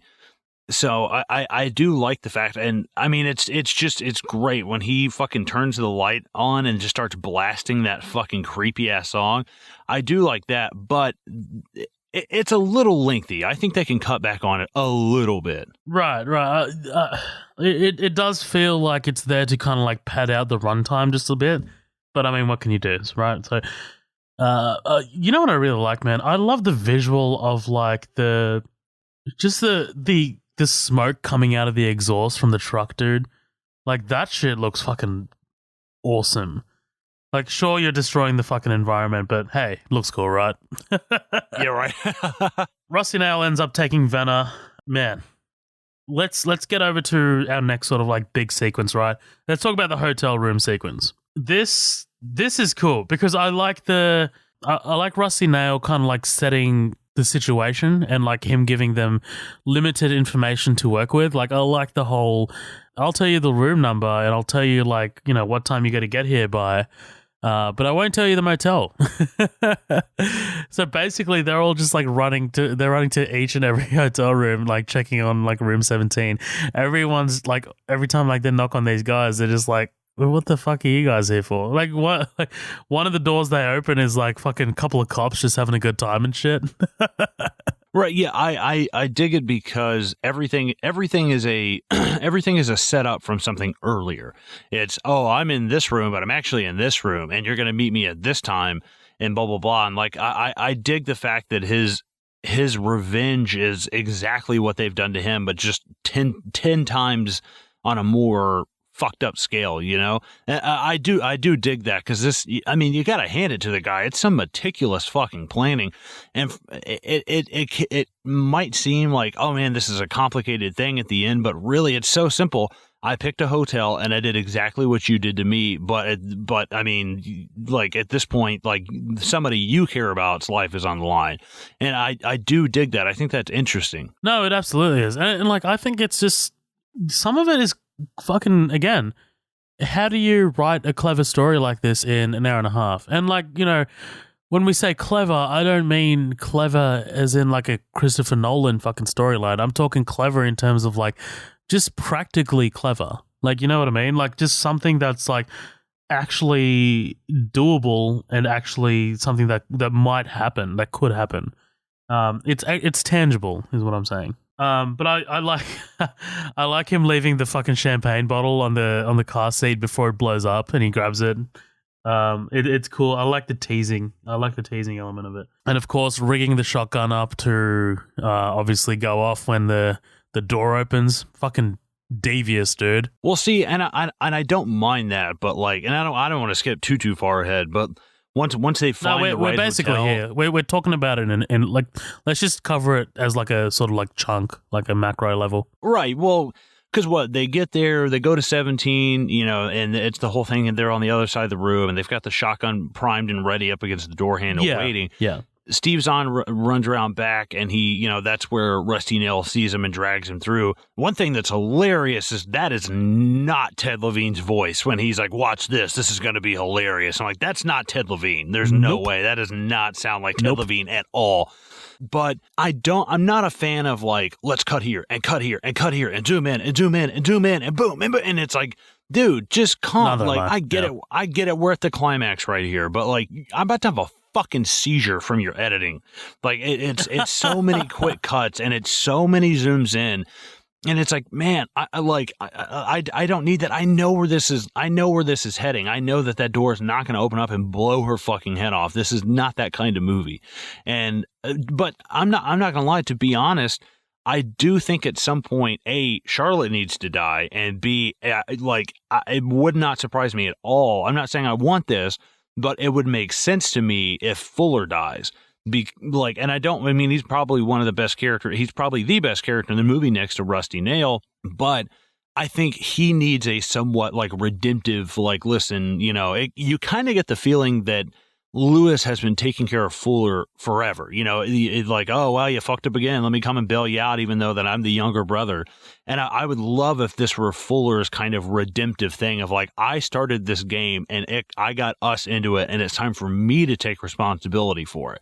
And I wouldn't mind that at all. I don't mind a bit of a happier ending, I guess, but like, nobody dying, nobody, like, except for the ice trucker guy. I don't know. I'm just not buying that. And I think it does take away a little bit of the intimidation factor from Rusty Nail. It does. And like, you know, you've kind of like set up like a pretty mean-spirited villain, and for him not to like kill anyone, even on screen, like I know we get like, you know, that dead sort of like hotel clerk, but I mean like even that kind of feels a little, I don't know. It feels a little plain Jane. Well, there's no stake in it. You just killed a guy we didn't even know existed until we found him dead. So like, what? I mean, what's the consequence of that? We don't care. Right, exactly. What do you think about him, like, you know, taking Fuller out, like, you know, hanging him up on the fence and like trying to run him over? See, that's when he needs to be dead, man. I'm just, what is like, oh, I'm going to hang you up and hit you with a truck and blah, blah. And it's like, man, this would have been a lot better if they'd have found him Texas Chainsaw style with that fucking hook in his back and he's dead. And you're like, oh my fuck. Because guess what? That's when you can creep up on Lewis, because Lewis is going to be so distraught and caught up in the moment. That's when you trap him. You have a trap set for Venna in the hotel room, and you have a trap set for Lewis back outside the hotel room. And honestly, that's just me. I mean, hey, I'm not fucking Johnny screenwriter over here, but like I think to me that's a little bit more believable, and it's clever. It's clever in a way of like, you're going to be too distracted with your brother to get back in there to save her. but the cops are going to be, you think the cops are here to save you, but really they're going to be your downfall. And while all this is going on, I'm going to be slinking up like a fucking goddamn lion on the Serengeti, just about to take down an antelope. Like, I think that shit's fucking cool, but I don't know. They really give this thing some gas, and they really make him to be this intimidating person, but they back off of it at the end. Like nobody who's in danger dies at all. And I'm like, man, I don't know. Like, imagine Venna getting to that hotel room, and let's say she's drugged or whatever happens. She wakes up, and there's Charlotte just fucking gutted on the hotel room bed. And she's like, fuck, this is what's going to happen to me. Like, it raises the stakes so much more. But I don't know. I'm fine with them, I guess, being all alive. It just seems it takes me out of it a little bit. It's not so realistic. I get you. Like they are. Although yes, I would like some more sort of like gore, and like I would like at least one death, like one major death. I do agree with you there. Again, it seems like they are trading that in for tension. Like the pan shitting moment when you realize, oh fuck, the cops are gonna be the ones that open this door. Like that to me was awesome. Like, yeah, that's great. I wouldn't change anything about that. Yeah, especially like the close-up shots of like the hotel room doors, like because like you know that she's in room 18, right? Like you know from like that previous scene, he's like right next to us, blah blah blah. That you know that the countdown is on, right? But it's like, yeah, it feels like they've kind of like they've showed Rusty Nail's sort of like teeth, and they've kind of filed it down like a little bit, right? Like they do need something a little more substantial in here to kind of like let this kind of like ending stick in a little bit more. Like it feels like the big sort of like violent moment of this movie already happened, and that was the coma of Ellinghaus. Not even a death of Ellinghaus, but right. Well, I think it's the step that needs to be taken from him being a menacing villain to him being a dangerous villain. Like not even dangerous. Like we need to see that he is, I mean, capable. Yeah, the stuff. Yeah, exactly. Yeah, you can. Yeah, I get it. You rip that guy's jaw off and blah blah blah, and that's plenty. I mean, the image of that is fucking whoa. Like that's crazy. But the thing is, like exactly what you just said. You kind of pre-nutted that at the beginning. So like when I try and feel that later on, and there's nothing there, it's like it does kind of feel like this is a bit of a cop out. Like this is like the Disney ending to this, you know? Yeah. And I mean, like Abrams gets a lot of shit for his writing, not less so than the directing. And a lot of the complaints are usually based around the end of like his stuff, like the way he ends his stuff. And I can definitely see that in this, I think. You know what I mean? Like it does feel a little, you know, he kind of went out with a whimper, but I mean, like he's still a great villain. Like, like you are so close from making this villain so much more memorable and iconic, even. But yeah, what can you do? just the way it went, right? Also, what did he do? Did he kill? So he killed that ice trucker in Wyoming and put his body in the truck? Yeah, like, is he got it thrown on cruise control? Like, or what are we working with here? Right. Well, it's just like what you said earlier. There's so many plausible like jumps you're going to have to make with this. Like, okay, so he puts it on cruise control, but it allows it to drive straight, like perfectly right where they need to go. And like, I don't know, man. You know, like what I wouldn't even really have mind is you know, if we see like, oh yeah, he, you know, he put a shotgun, he blew his head off, and then put a latch, or you know, let's say he put a latch on the steering wheel to make it go straight, and then in the process of driving, you know, he shot himself. So we can't identify the body. We can't identify him right now. Like his head, like exactly what he said. The fingers are gone, the jaw is removed, and blah blah blah. And maybe through a form of ID, they find out that it's this Jones guy, this ice trucker or whatever. So I think if they're... No, go ahead. Oh, I was just going to ask, did we see that watch earlier as he's holding up the MasterCard? Maybe, probably. Yeah, I think we probably did. I assume so, because it's pretty heavily, like, you know, they linger on it, you know?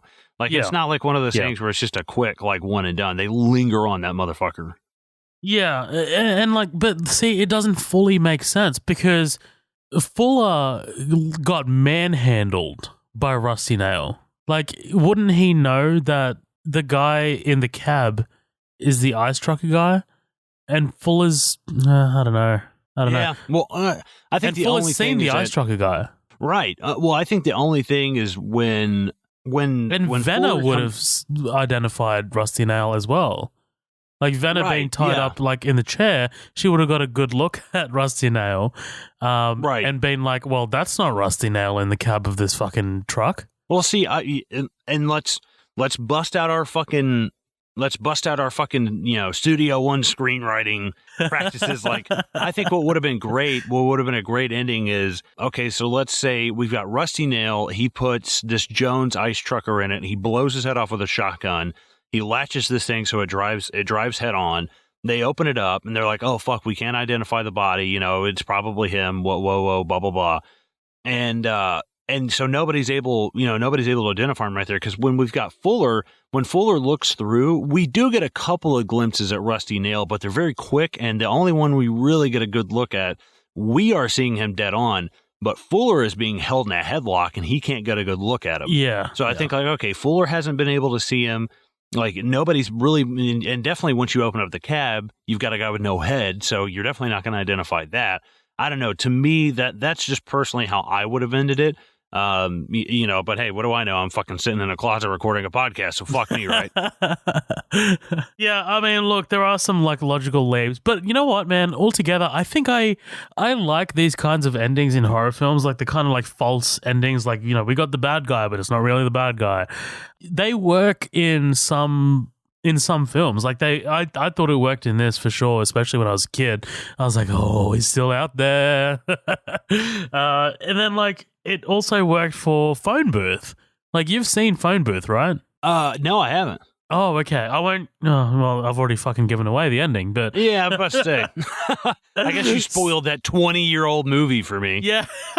Well, you know what? Fuck you. I'm just gonna do it anyway. So anyway, it's Kiefer Sutherland's voice on the phone on the other end, right? And then like what happens is like they get into. I can't remember what fully happens. Like the cops end up shooting the sniper that's holding him hostage. And, they think they got him, and fucking Colin Farrell is literally in an ambulance, and he sees, like, Kiefer Sutherland, like, walking away, and he kind of, like, teases him, and then that's when the movie finishes. So it's, like, it's very, like, similar to this. But I like the way this ends, dude. I like how it's just, like, how's that storm looking? You're raining out there? Looking forward to the storm. Keeps everyone inside. Washes everything clean. And then, like, cut to black. I really like that super abrupt ending. What do you think about that? No, I dig it. The shot that there's two shots in here when Venna and Fuller are in the hotel room and she's laying on the bed and Fuller sits down next to her. That is an amazing shot. I love it. I think it's great. I think it's fucking beautiful. But then also the shot at the end when, we see Lewis kind of up close, we see Venna behind him, then we see Fuller back there, and then you can see that cop car all the way in the back out in the street. Like, that's great.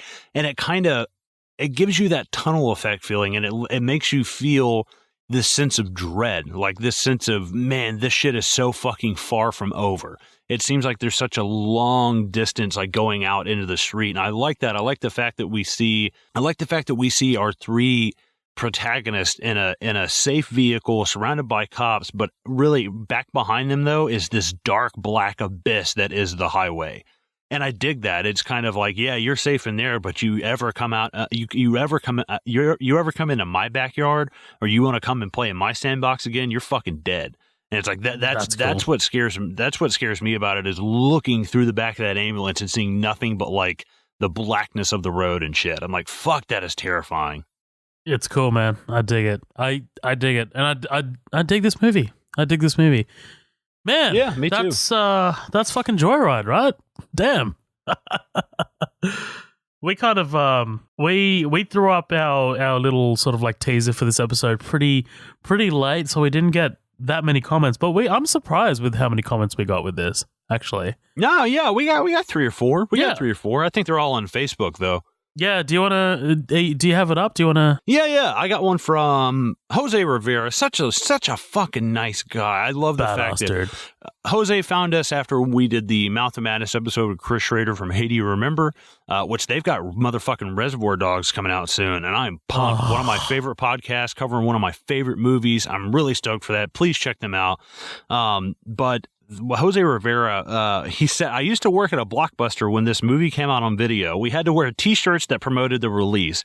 It was basically a black shirt with the cover art, but it beat wearing the usual blue and yellow golf shirt, which is hilarious because we go on to him saying like he's wearing khakis with this blue and yellow shirt. And I'm like, what do you fucking work at Best Buy? Like, it's like all I can think of is like the blue and yellow khaki dude.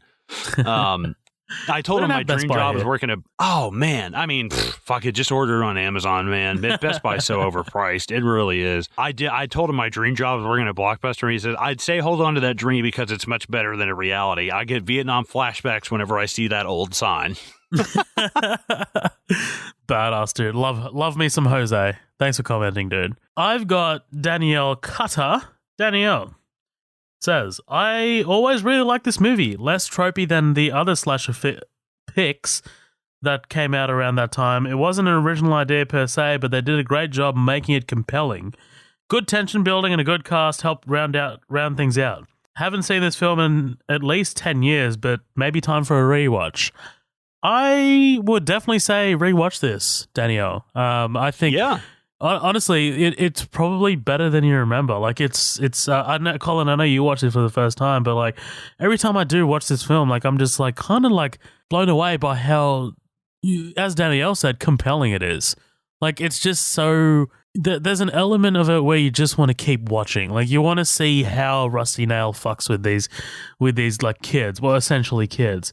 I heard the direct to DVD sequels are absolutely awful. I think I've caught the second one on TV, and I think I was really young when it came out. I think there was like a 7-year gap when they came out, so I must have been like 15 or something. And you could definitely tell it was like a direct-to-DVD sort of like film. Like it was just one of those things, man. Did you? Amanda Smith also said, "I love this movie." So I do like that there are like people out there who recognize this movie, because I was scared like when we posted this on the socials. I was like, man, no one's gonna know what the fuck this movie is. Like, you know what I mean? Well, I can remember it being not a big deal when it came out, but like. For my girlfriend to have seen it multiple times, who's not a fan of like this horror, it's not even really a horror, it's a suspenseful thriller kind of thing. There's no gore, there's no kills, there's no supernatural stuff. It's a very suspenseful thriller, borderlining on horror. And I can remember when this came out, I can remember a friend of mine, Laura, in high school telling me about it. She said it was just fucking great, but she was all up Paul Walker's ass and stuff. So I was like, all right, whatever. But I've known a lot of people who have seen this, but I always kind of wrote this off as lowest common denominator, kind of like Saw 8, like, bleh, kind of shit. And that's on me, me and my fucking bullshit ass preconceived notions, thinking that this is going to be something that it's something that it's not, and it wound up having a lot more depth to it than I thought. What's crazy is, and I'm just going to jump right into my fucking final thoughts here. Yeah, for sure. Yeah.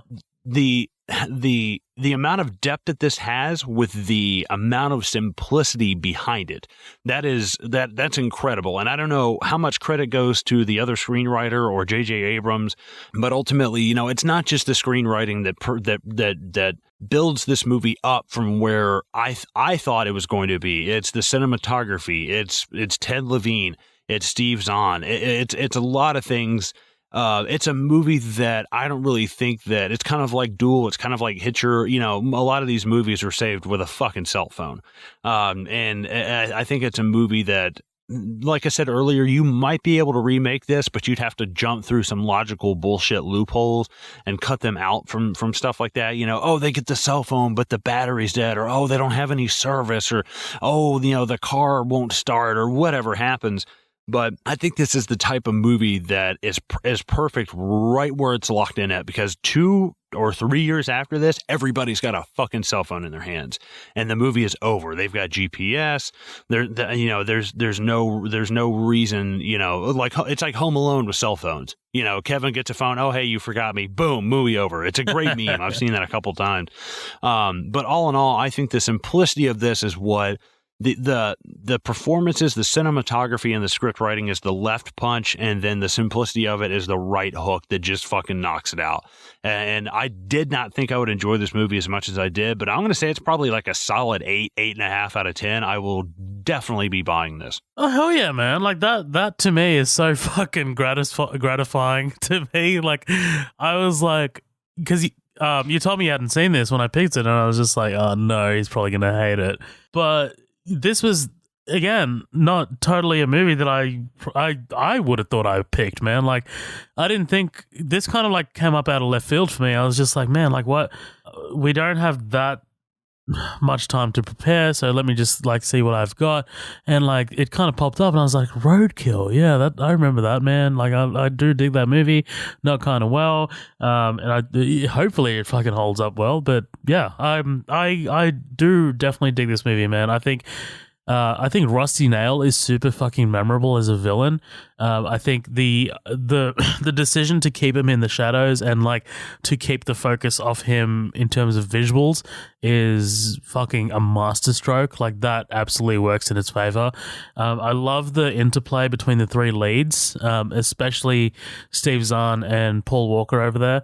It was really interesting to see Paul Walker in a not playing Brian O'Connor.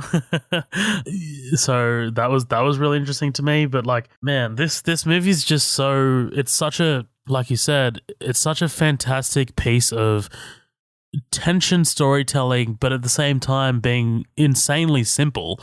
Like, this is something that when I told you that story about, J.J. Abrams kind of like picking this up from like a true story happening, like that did that surprise you at all, that this could have like, this is based on like a small sort of like situation that kind of blew up? No, it feels like an American urban legend. Yeah, it feels it feels like, there's an urban legend of the woman who pulls over for gas, and there's a creepy gas attendant who is trying to get her out of the car, and she's like, no, and she just drives off, and the gas attendant's like, there's somebody in your back seat, like screaming at her, and there's somebody in her back seat, like, there's a really famous one of this woman who's driving, and again, not sure how based in reality this is. Actually, a really, really, really good documentary. It's called Killer Legends.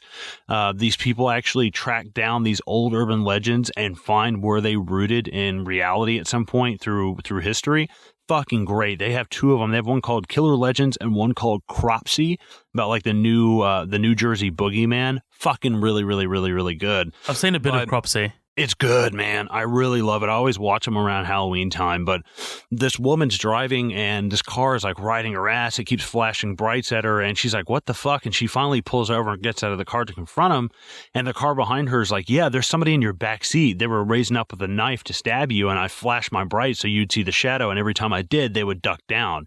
And you're like, oh, fuck, like that's crazy, and I don't know how steeped in reality those are, but at some point, I've heard that story so many times that there has got to be, I mean, and look at how this story, two guys pissed some guy off and he put a rusty nail in their tire, and it spun this kind of tale.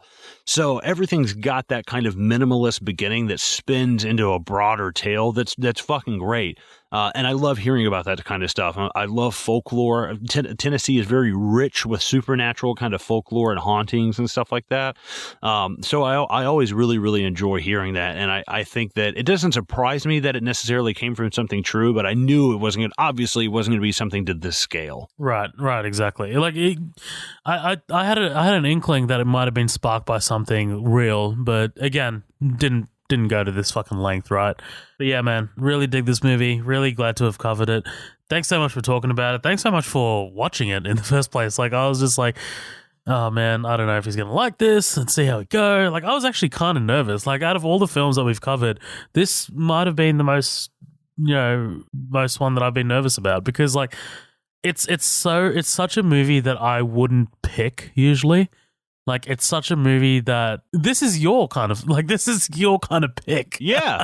Yeah, exactly. You picked a movie that I would have picked had I seen it before you. I'm like, wow, that's fucking surprising. I sometimes I get kind of snobby about stuff, and I'm very picky, especially about movies like this. But I can put this kind of movie in line with something like Sleeping with the Enemy with Julia Roberts. Somewhat, it's a hardcore thriller, or like The Hand That Rocks the Cradle. Fucking great. Those are great thriller films that everybody should watch. But I love that late 80s, early 90s kind of thriller, kind of vibe that comes out this kind of stuff. And it was right up my alley. For sure, dude. I'm so glad to hear. But anyway, man, let's get the fuck out of here. What do you say? He smacks me hard once more, so I cry out.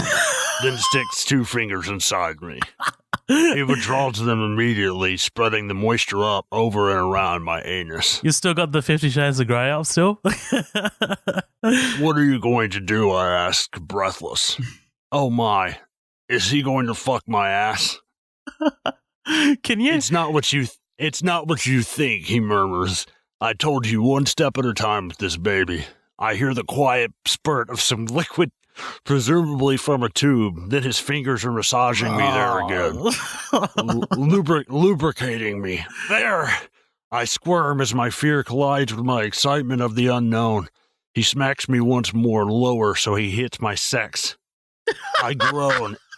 It feels so good. Keep still, he says, and don't let go. What the fuck? Dude, that's fucking... Can you imagine him, like, reading a kid's book? Like... Oh, my God. Harry and Hermione were all for it. So at 8 o'clock that evening, they hurried back to the Great Hall. Oh, dude. Well, guys... Thanks for staying late. Thanks for listening to 50 Shades of Grey, as read by Ted Levine. Thanks for checking out our episode. If you like any more of our stuff, if you want to find us on any socials, you can find us on Facebook at Midnight Double Feature. We've also got the group that's connected with that. It's 3 words called the After Party. Everybody's invited. You can come along, be a part of that. It's been a growing.